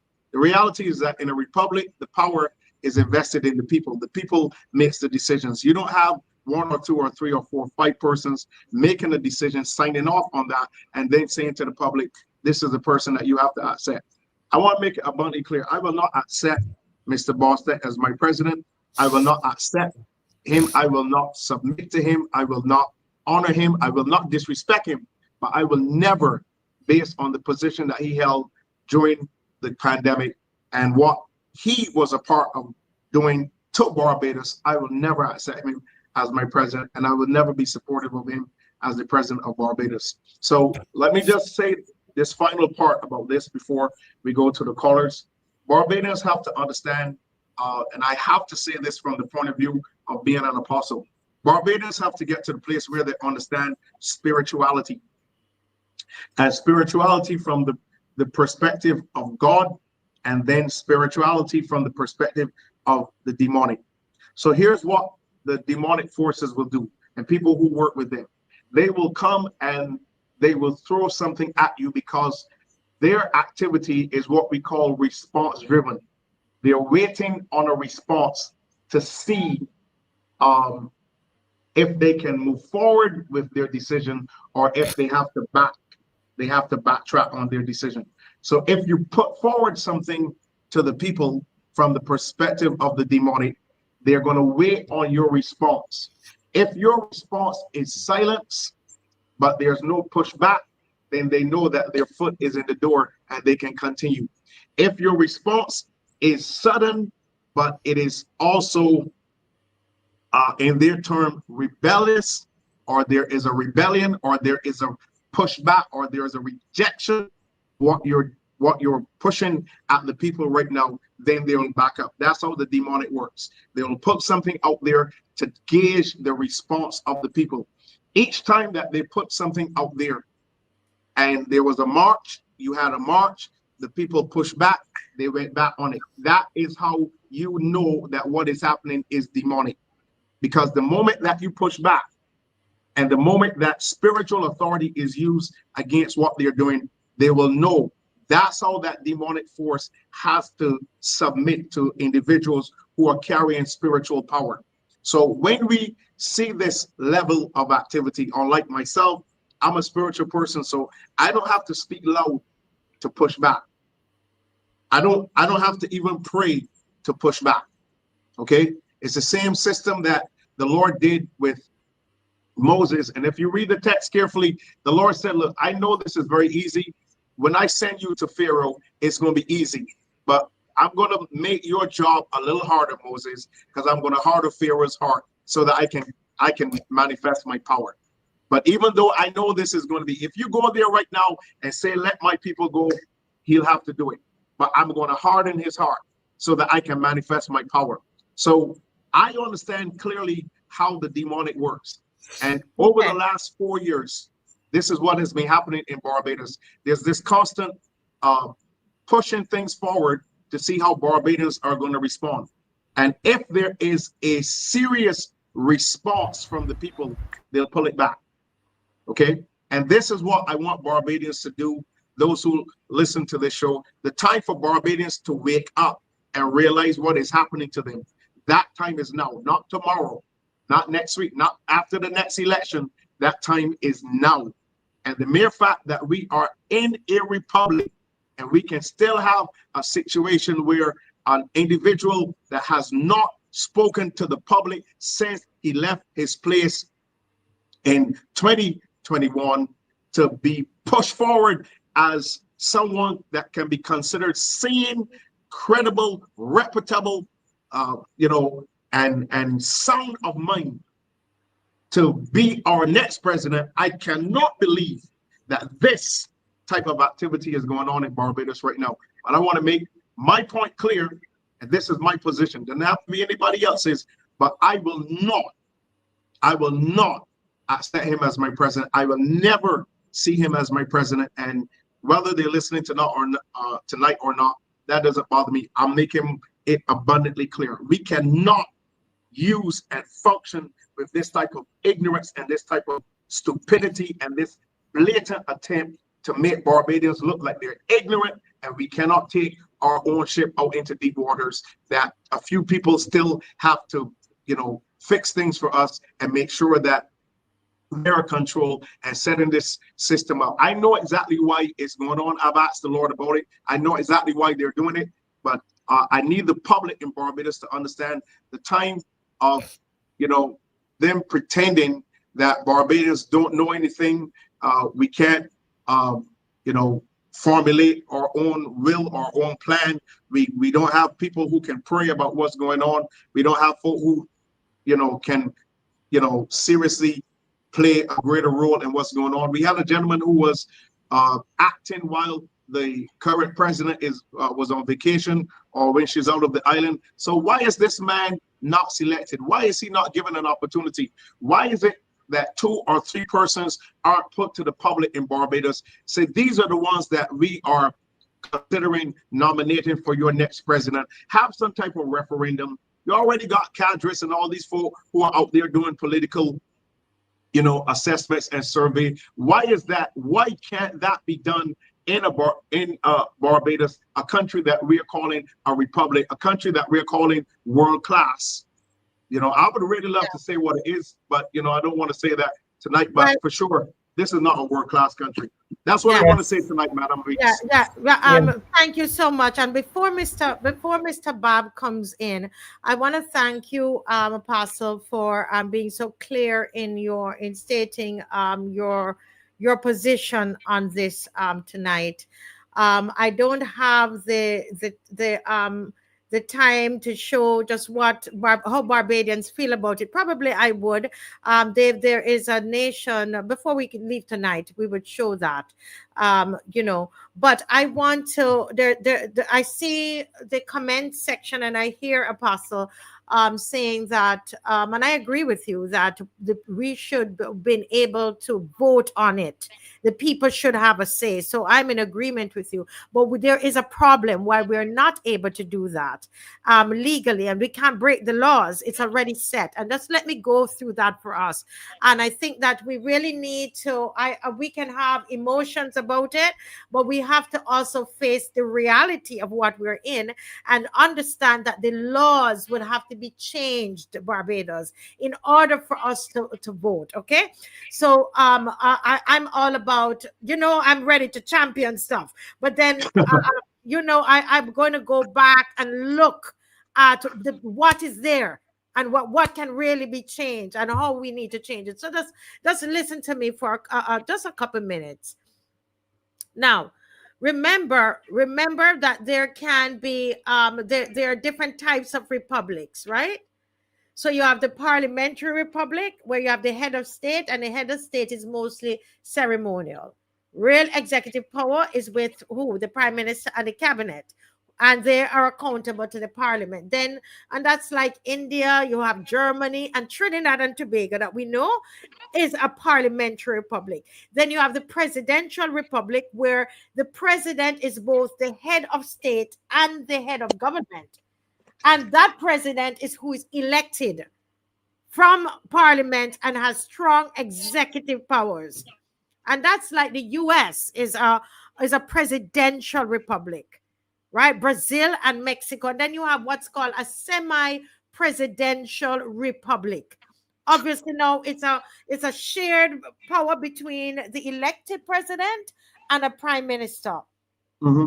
The president would then handle the foreign affairs or defense, while the PM runs domestic policy. And that's like France or Russia, right? And then the fourth type you have is a one-party or authoritarian republic. It's not democratic, where elections are controlled and the real power lies in a ruling party or a leader.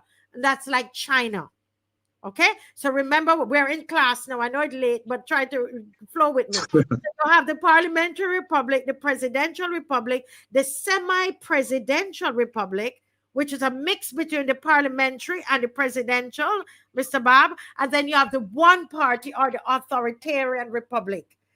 Because I'm ready to hit the streets, but you've got to understand, what type of republic is Barbados? $1 million question. What type of republic? Put it in the chat. Who knows the type of republic that Barbados is? What type of republic is Barbados? See, no, we're not hearing anybody saying anything. Guys, let us understand something tonight, okay? This is where we're at. We have to understand where we're at. Somebody say a banana republic.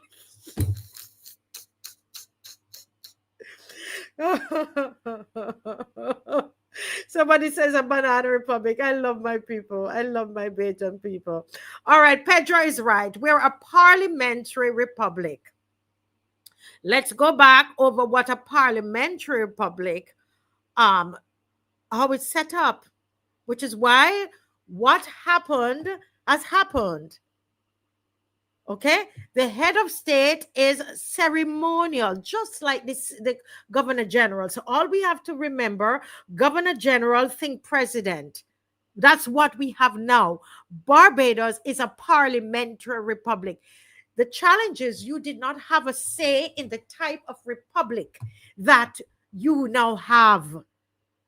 This goes back to what we're saying. You gave the 30 seats to all of them. And they decided for you that you had a parliamentary republic. And with a parliamentary republic, okay, there is no electing that president.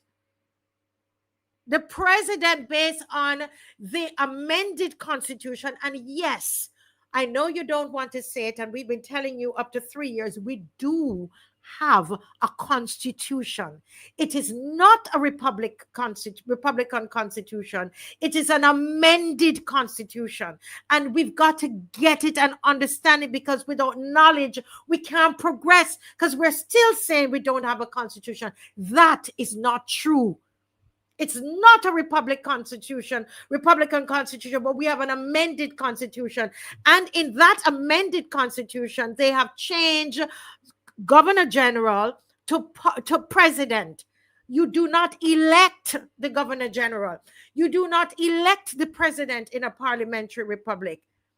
Hence, the prime minister, they did not elect, because that's the parliamentary, the kind of republic that we have. So it's not possible. Would I want it to be possible? Yes. And those are things that would need to be changed.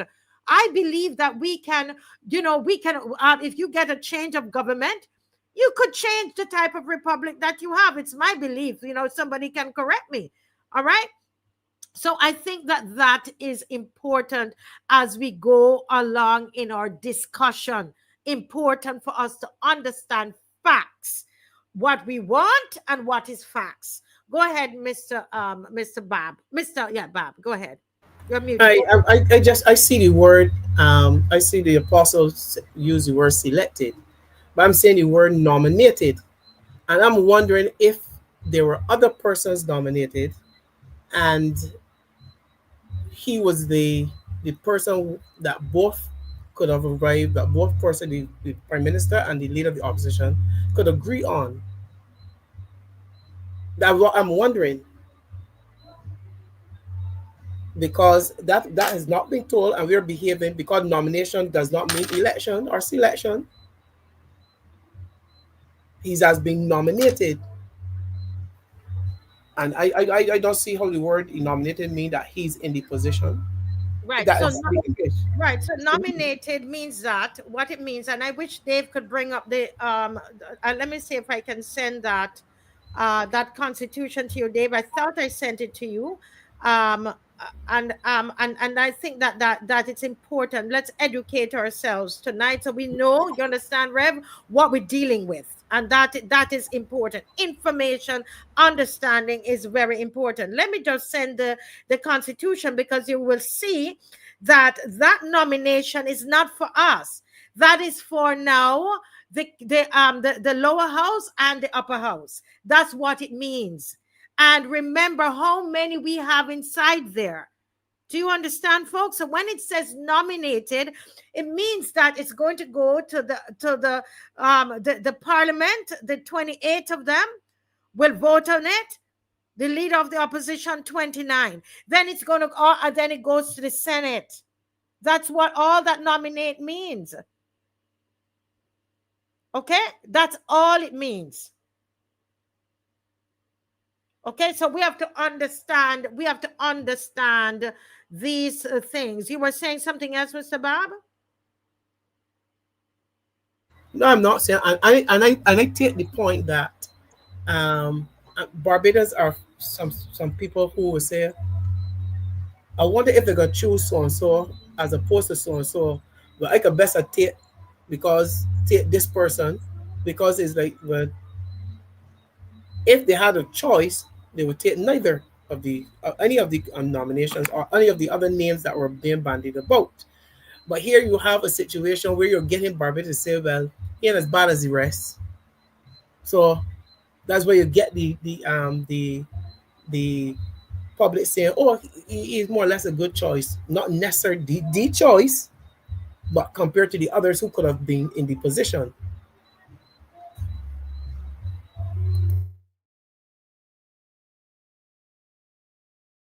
Right, Dave, if you can go up, you will see what I'm telling you about the president. I believe it's at the beginning. Let's see. But this is something that we really need to go through so that people understand, so that we can know what it is that we would want to change. You know, if the first thing you need to do is to change the government. All right, Dave, go up some more. This is why I keep saying Barbados is in a lot of doo-doo, you know, deep one, right? Because of what we did in 2018. We have to understand. And so now we want to point the finger and blame other people, but it's what we're in. It's what it is. The establishment of parliament. Dave, you see where it says president is at page 40. Thank you. I think it's page 40. I think that it's going to be important to understand that.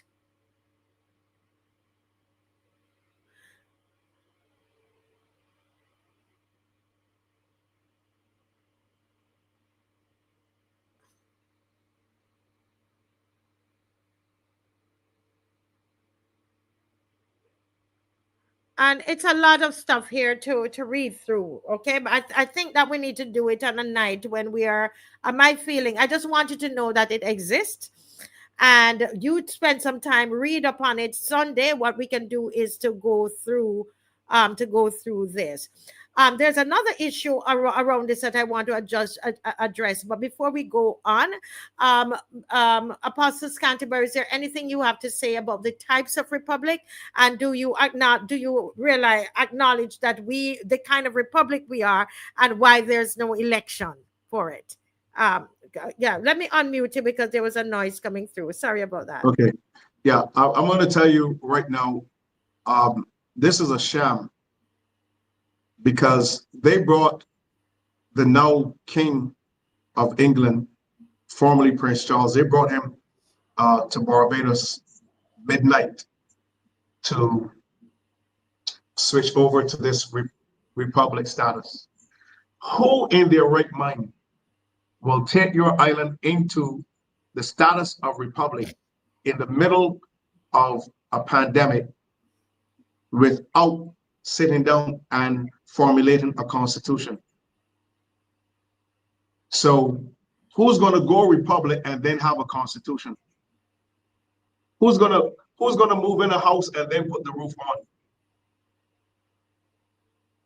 Okay, so you know, somebody thought about putting the cart before the horse, and this is what they did to Barbados. And Madam Weeks, this is 2025 and they still cannot get the constitution together. It's not going to happen. You know why? Because no wisdom was employed in getting Barbados to becoming a republic. The people who were at the helm of doing this, they do not have the wisdom of God. Okay? And I listen to, you know, folk can say whatever, but everything is going to go haywire because you don't have a constitution. Okay, an amended constitution is not a constitution. Okay, and you have to let the people know that an amended constitution. No, but that's not true. I really But can't.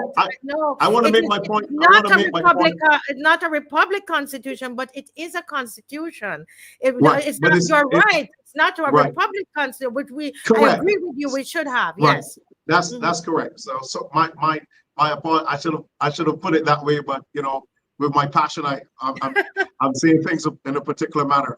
But let me go ahead and say this. I listened very closely to what the opposition leader, Mr. Thorne, said about his position on you know, Mr. Bostic and his involvement in this election. He mentioned that Mr. Bostic was in relation to his position on the matter, that Mr. Bostic was mentally stable, legally able, and morally suitable for the position. Okay, you left out something: spiritually skilled. Okay, spiritually skilled. So obviously he's not spiritually skilled for this position, and we have to understand that positions of leadership are spiritual positions. They're not just about the mental state of the person. And the mere fact that Mr. Bostic can vacate his post during COVID, you know, whether or not it got too hot for him, listen, not mentally stable, not strong enough to handle that situation, certainly cannot be strong enough mentally to carry out the process of being a president. So that one area, legally stable, and I'm speaking out of correction, but this is what I heard, this is what I remembered, legally able, morally suitable, but then they left out spiritually skilled. Spiritually skilled. That's an area that was left out. And, you know, whether individuals want to understand this or not, any type of leadership position that you move into is either God working with you or the demonic. There's no in between. And we have seen over and over again at this point that COVID has been a huge sham. There's no response from any of these individuals as to what is happening in our nation on the area of health, what's going on with so many people who are just going off the scene. Not a single word from these individuals, not a single word from BABB, the COVID unit, from the Heart and Stroke Foundation, from the Cancer Society. Nobody has said anything about what Bajans are suffering because of being under the leadership of these folk. And I make it abundantly clear, I'm standing, this is my position, but I will never accept him as a president. As long as I live here in Barbados, I will never see him with my eyes or with my spiritual eyes. I will never see him as my president. And I just want to make that abundantly clear. Thank you again, Apostle. Mr. Bob, any comments from you? Because there's another thing that I want to share on that I research, and as I tell you, I love to sit down and to understand things. Go ahead, Mr. Bob. No, I am listening to the Apostle with keen interest, and I'm hoping that other Barbadians are listening as well, because we tend to get caught up in a feel-good situation without delving deeper into what is happening and what this government is trying to do to us. They are putting us in a comfort position. Oh, they're gonna make noise about him because they see him. He's probably seen as a person who don't shake or cause a lot of ruckus or anything like that. So we're just satisfied that well, he comes across as a good fellow. So that's what I understand. You know, and somebody knew him from he was a child and those kinds of things. There's something else that I asked a question, you know, concerning this, because I had many questions, Apostle. Yeah. And so I went and tried to understand some things. And I said to myself, but why, how he is a BLP and he's chosen and he's a BLP.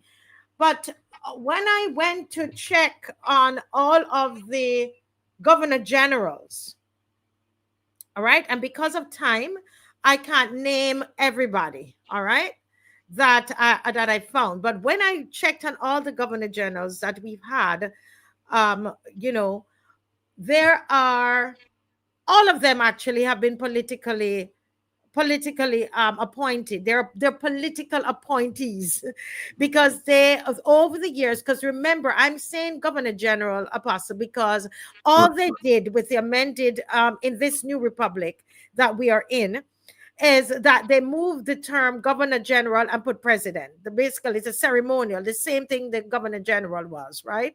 So all of them are politically appointed.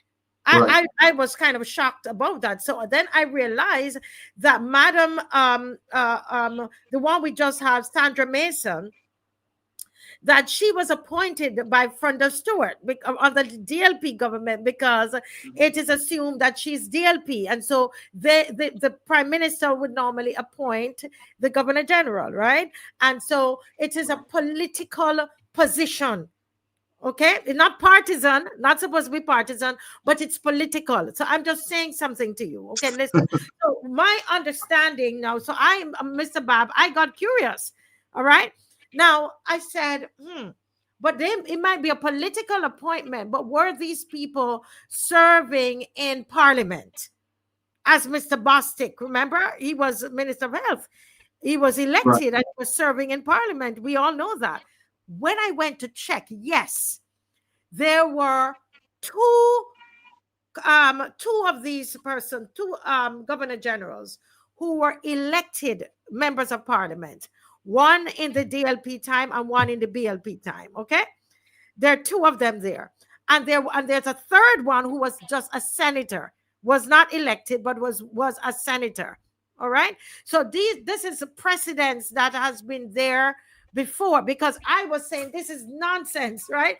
So I went and I looked. My challenge that I have with this is how soon after, okay, how soon after he left office that he was appointed president, because in our eyes we still see him as Minister of Health, MP Bostic, because it was so long, it wasn't long ago that he resigned, only 3.5 years ago, right? Okay.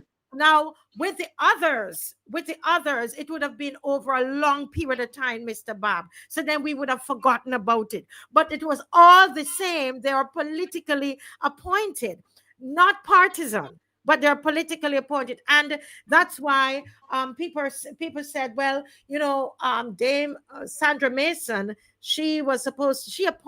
doesn't she appoint the independent senators? Okay.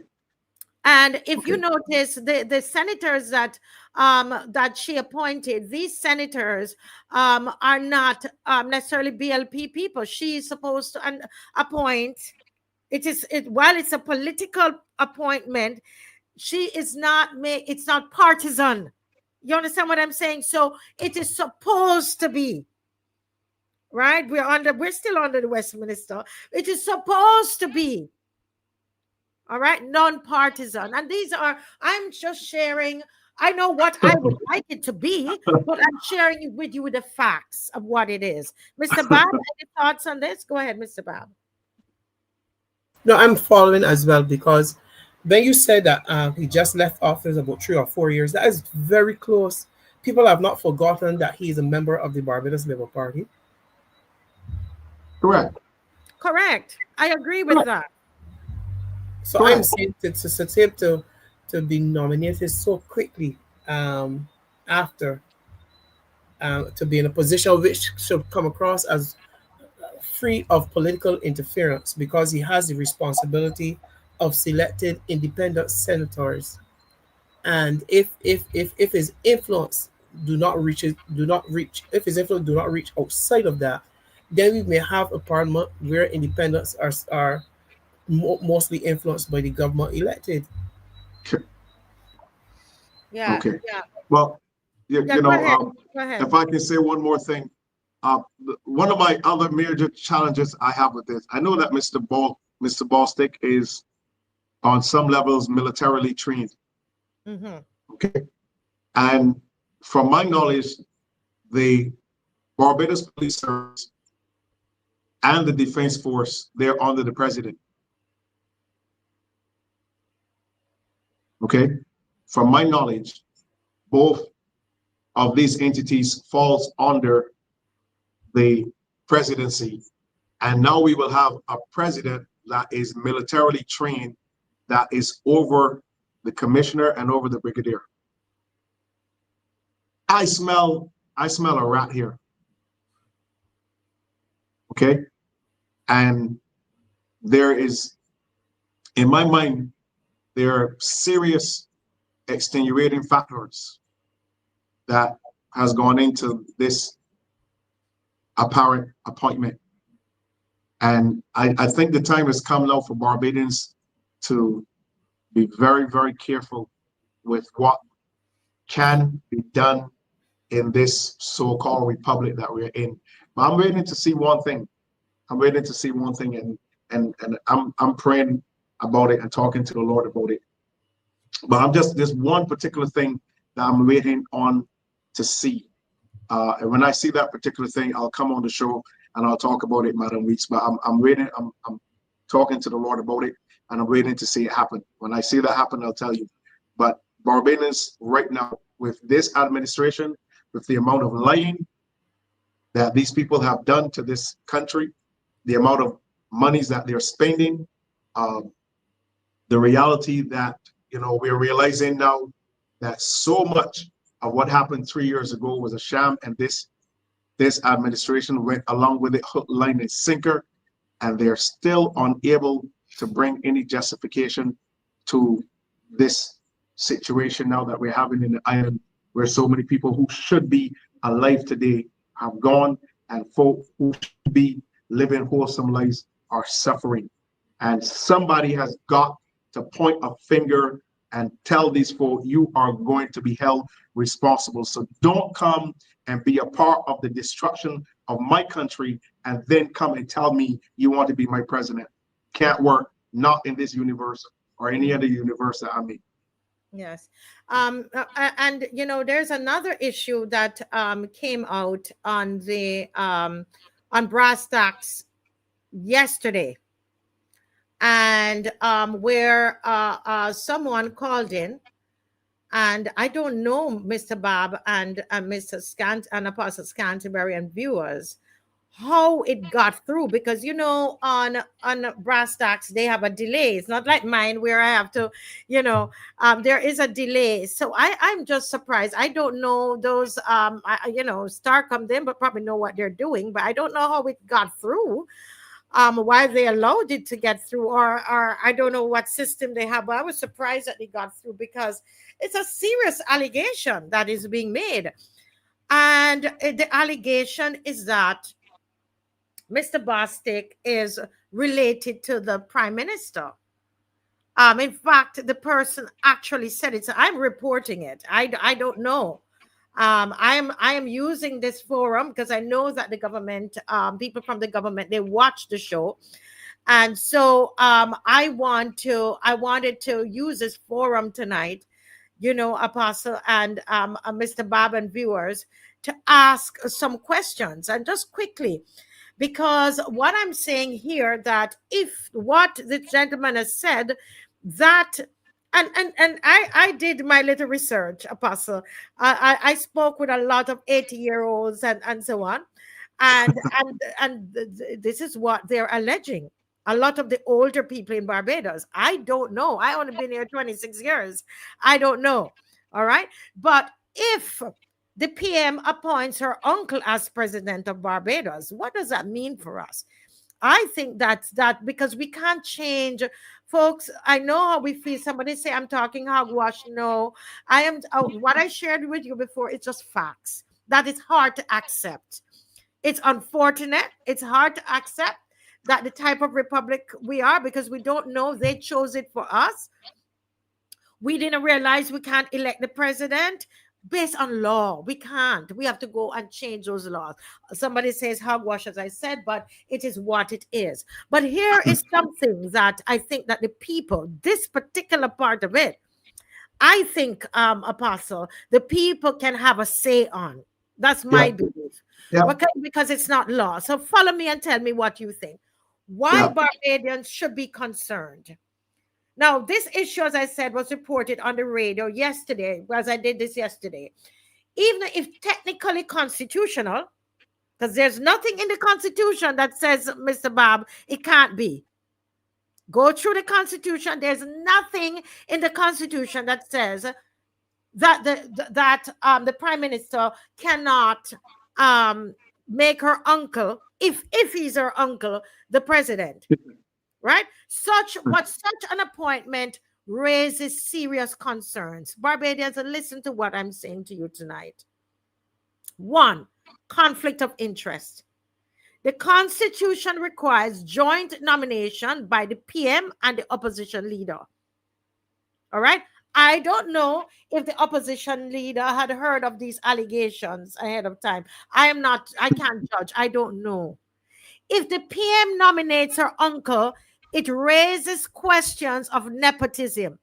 And here again, if you've just joined, I am not saying that it's the uncle. I don't know. But it was brought on a national radio station that has a delay. And there was no delay. They did not cut it out. And today I did not hear an apology to the Prime Minister or to Mr. Bostic. So I don't know what to believe. If this happened, it undermines the impartiality the presidency should represent. Do you agree? That it would undermine the impartiality the president should represent. Definitely. There is a clear conflict of interest.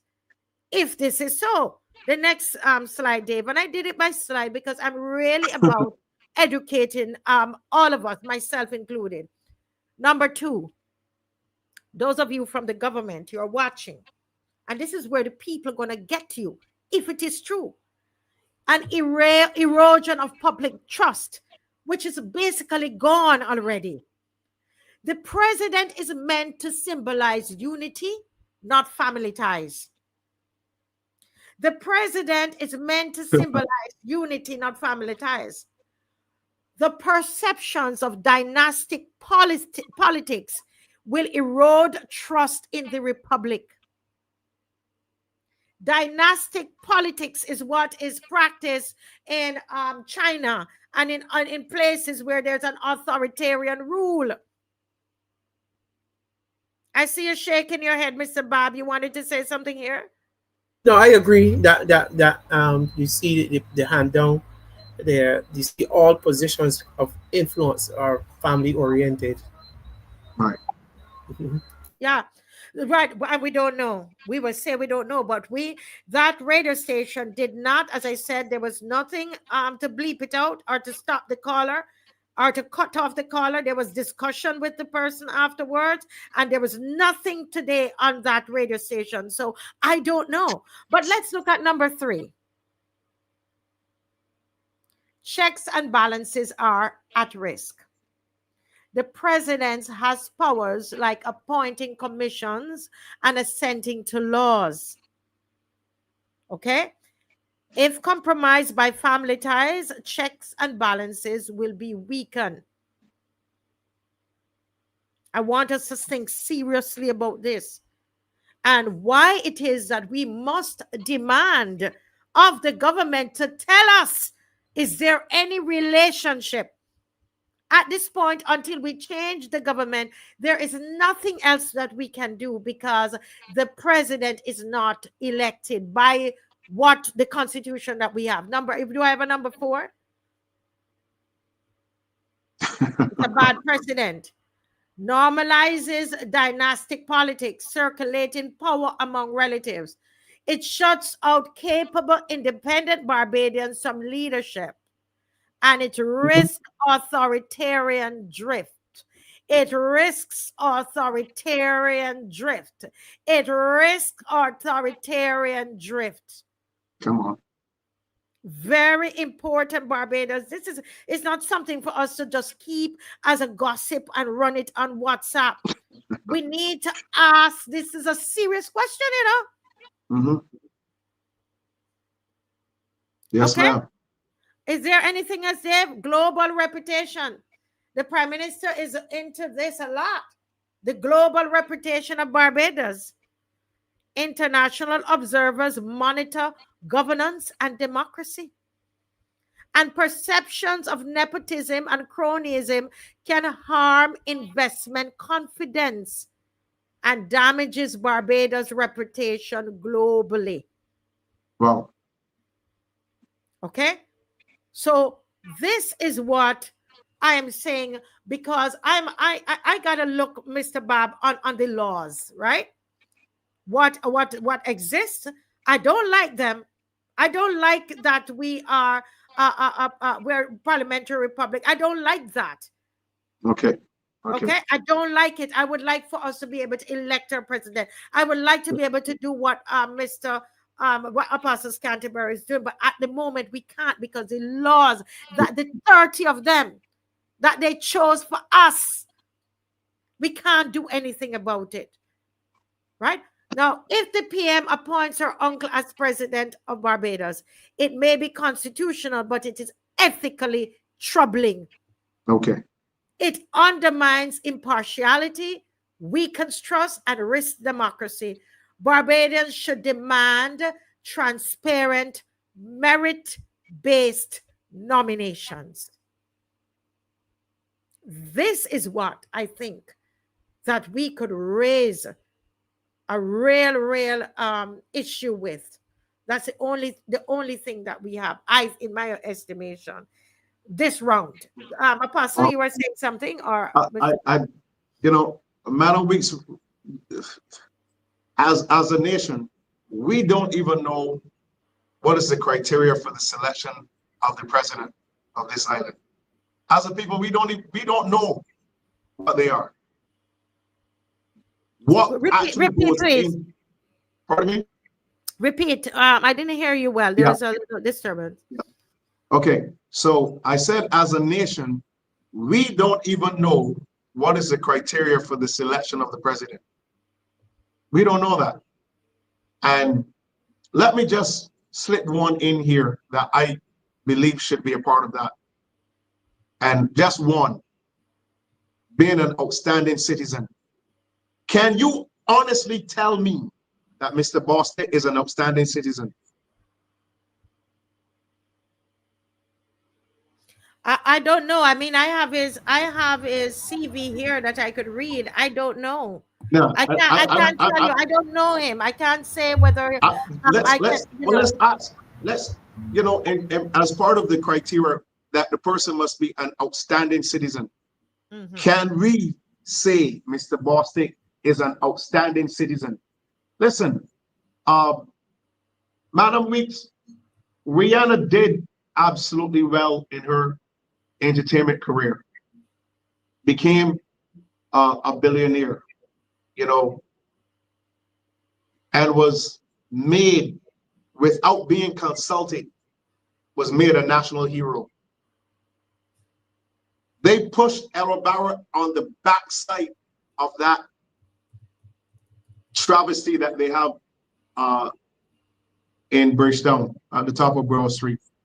They pushed Ella Barrett to the back of it and put Rihanna and Mr. Sobers to the front, and put her to the front so that if you're walking up there, that you would see her. I don't have any issues at all with Rihanna, but I'm saying that she was made a national hero, didn't even know. The people did not even receive any information, any consultation on this matter. Now we are back here again with the selection of our president. Okay? And I'm asking a simple question, and this may go to the public, and the public may respond if they choose to.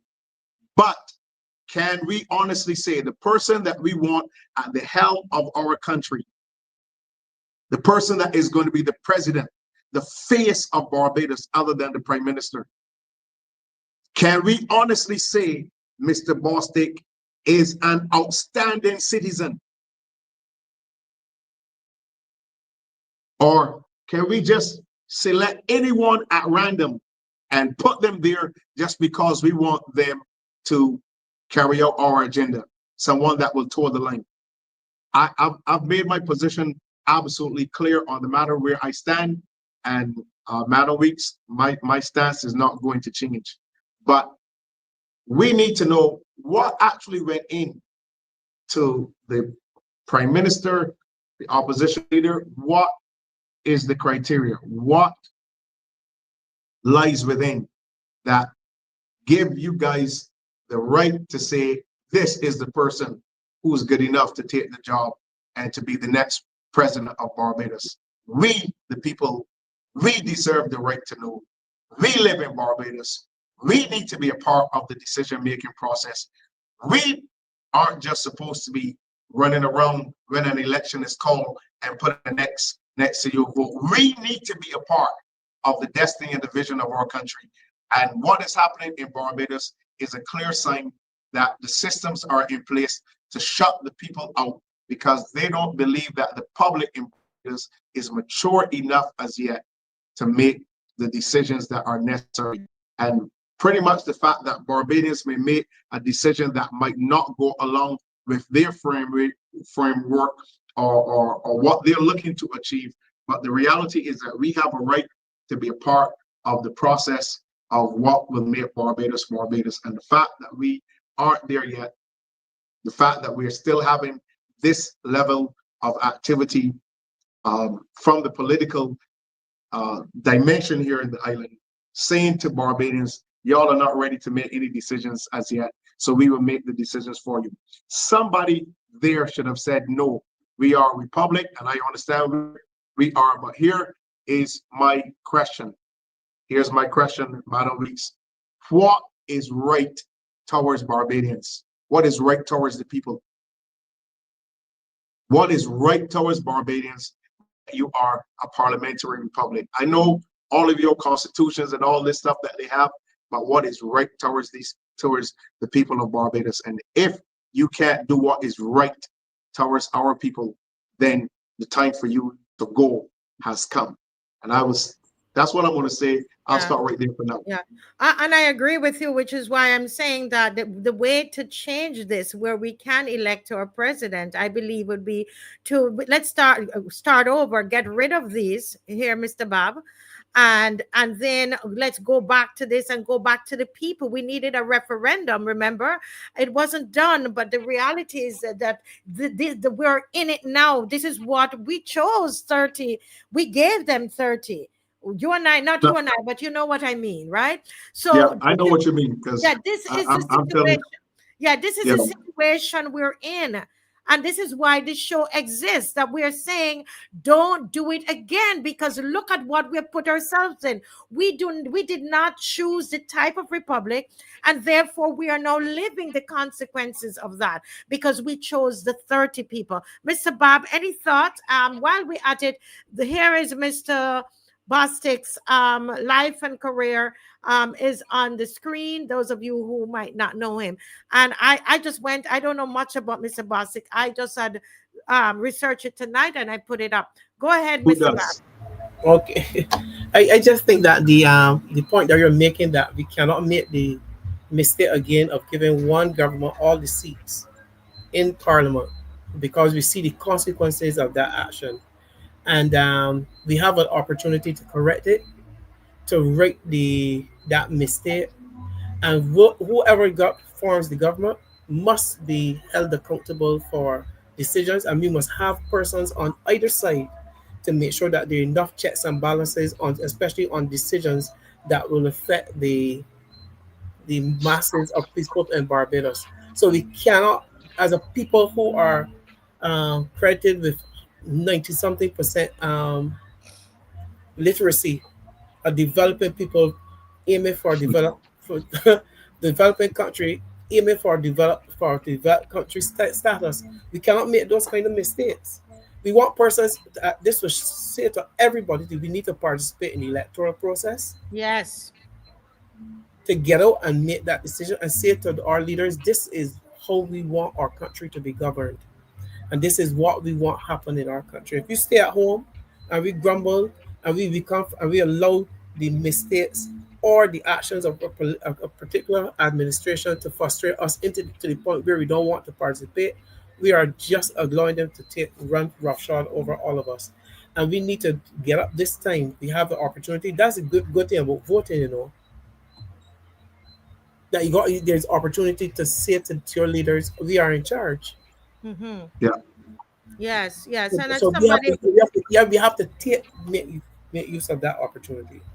excellent, excellent, Mr. Bob, and that's where we're at. I'm a realist, and we've got to look and see where we're at, and that's why we exist on here.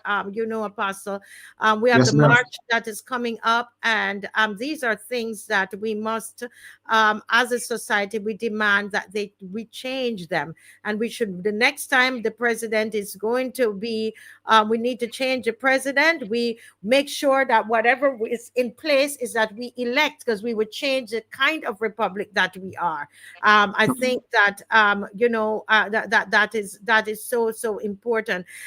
There's some Dave, if you check, I would love to end off tonight with people who are giving their thoughts about the presidential nomination of Bostic.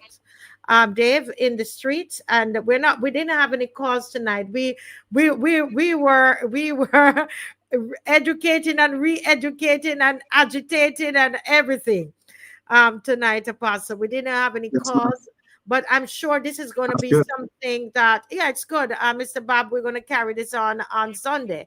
I believe that we're going to carry it on. Let's hear what Barbadians. You see, this is what I'm telling you. You know, people. Let's hear what we're going to hear what they're saying. Go ahead, Dave. I'm very proud of him because as well, my Nazarene, Nazarene, he was the president. He was the president of the Men Fellowship, and he's very nice, and you know what I mean, and sharing very much so, and good morals and stuff like that. I think he will fit the position quite well. Yeah, we are praying. Yes, that he will be successful in Jesus' name. Well, I don't know Jeffrey Bassett personally. I don't know him. I have nothing, don't know his background, don't know nothing about it. But I understand that he was connected to the prison correctional facility in Barbados at one point. So I guess that he is, as you would call it, a man of the cloth of Barbados. He is attached to the Barbados Defense Force. So, you know, former soldier is a disciplinarian, very disciplined man. So I believe that Barbados will respect him and honor him as a president. As a Barbadian, I really believe that the presidency should be elected. The president should be elected, not selected. The public of Barbados should be able to vote for who they want to represent them in this country as a president. You understand what I'm saying? That is my take on it. It's the greatest thing that ever happened. It's very awesome. A very good leader, understanding individual, and very humble. Everything that Barbados needs right now. Well, for me, it's a good choice. I don't know Mr. Bostic personally, but from the going arounds and so forth, Mr. Bostic, I think is a very good choice to be the president of this country at the present time. Like my former mate, taxi mate said, if the people wants the people to be to elect a president, I don't think you don't need that. Selection is good for me. But as I said, very, very good choice in Mr. Bostic. And that's the Lieutenant Colonel Jeffrey Bostic. I see nothing wrong with appointing Mr. Bostic. He's a person that people like. He was for the city, and he was in Parliament, and now we get a new post. That's okay. You gotta give him a try. You know, a person that now come from nowhere. Okay, people love him. I think he was in the army before or something. Was a general or something he was, but now he stepped aside and as a representative for the city. But now they're bringing him back. Is good. Yeah, nothing wrong with that. I think he's a man that people like.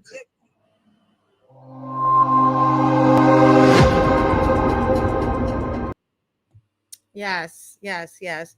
But I thought we needed, because you would see the varied, well, not very varied, it was just one man, but everybody as is a love fest, you see.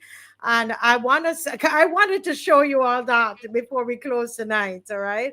That because I'll just leave it at that. You know, I leave it right there. I leave it right there. Well, guys, it's 10 p.m.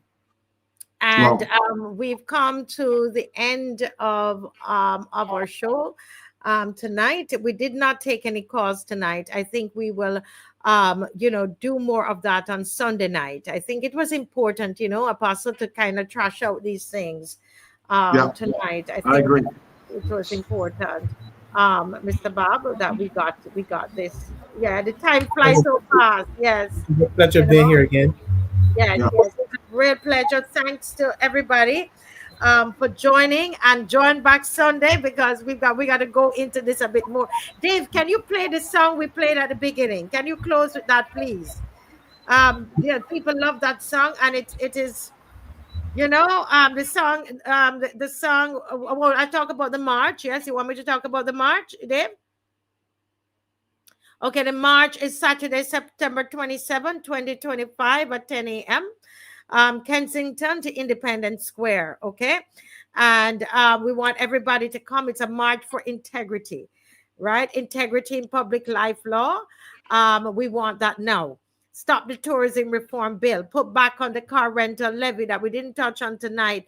End the economic oppression and corruption in Barbados. Bajans are breaking. We demand accountability. And we're asking everybody to come on out on Saturday, September 27th. Okay, Dave, so over to you with the song. We have it ready? That would be lovely to have it ready. Yes. Yes, I think so.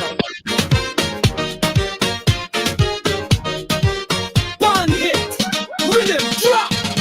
Who running this show? Nobody know. Taxes high, but two wages low. The PM talk, the rest lie low. In business, a one-woman show. Lancelot, crime run wild, still we smiling, Caribbean style. Singing words with rhythm and flow, cause soca never sugarcoat. Running this show, nobody know. Taxes high, but two wages low. The PM talk, the rest lie low. In business, a one-woman show. Lancelot, crime run wild, still we smiling, Caribbean style. Singing words with rhythm and flow, cause soca never sugarcoat. The youth them balling in the street, but the police seat still one from heat. Gunshot barking every night, yet not a soul come out of sight. Them say investigation start. 2 years past, not a single chart. CCTV done gone blind, and the brass act like crime can't find. Who running this show? Nobody know. Taxes high, but two wages low. The PM talk, the rest lie low. In BIM is a one-woman show. Lancelot, crime run wild, still we smiling, Caribbean style. Singing woes with rhythm and flow, cause soca never sugarcoat. Who running the show? Nobody know. Who calling the blow? We don't know till she tell us so. Gas price climbing out of control. Tax take more than church take soul. Man work a month, sweat and grind. Still can't afford the can beef tin. Fiat on water, tax palm breeze. Woman begging, love some ease. Politician cruising, new bench shine. Say tight your belt while them drink wine. Running this show, nobody know. Taxes high, but two wages low. The PM talk, the rest lie low. It be me, a one-woman show. Lancelot, crime run wild. Still we smiling, Caribbean style. Singing woes with rhythm and flow, cause soca never sugar no. Who running the show? Nobody know. Who calling the blow? We don't know till she tell us so. Who running the show? Nobody know. Who calling the blow? We don't know till she tell us so. Who running the show? Nobody know. Taxes high, but two wages low. The PM talk, the rest lie low. In BIM is a one-woman show. Lancelot, crime run wild, still we smiling, Caribbean style. Singing woes with rhythm and flow, cause soca never sugar no. Who running the show? Nobody know. Who calling the blow? We don't know till she tell us so. Who running the show? Nobody know. Who calling the blow? We don't know till she tell us so. Oh. Good night. One-woman show. Thank you, Michelle, for this song. God Good bless night, good you. night, good night, everyone. Thank you, Apostle. Good Great night. job. Great Take job. care. Thank you. Bye-bye. Thank you, Mr. Bob. God bless. Bye-bye, everybody. Good night. Good night.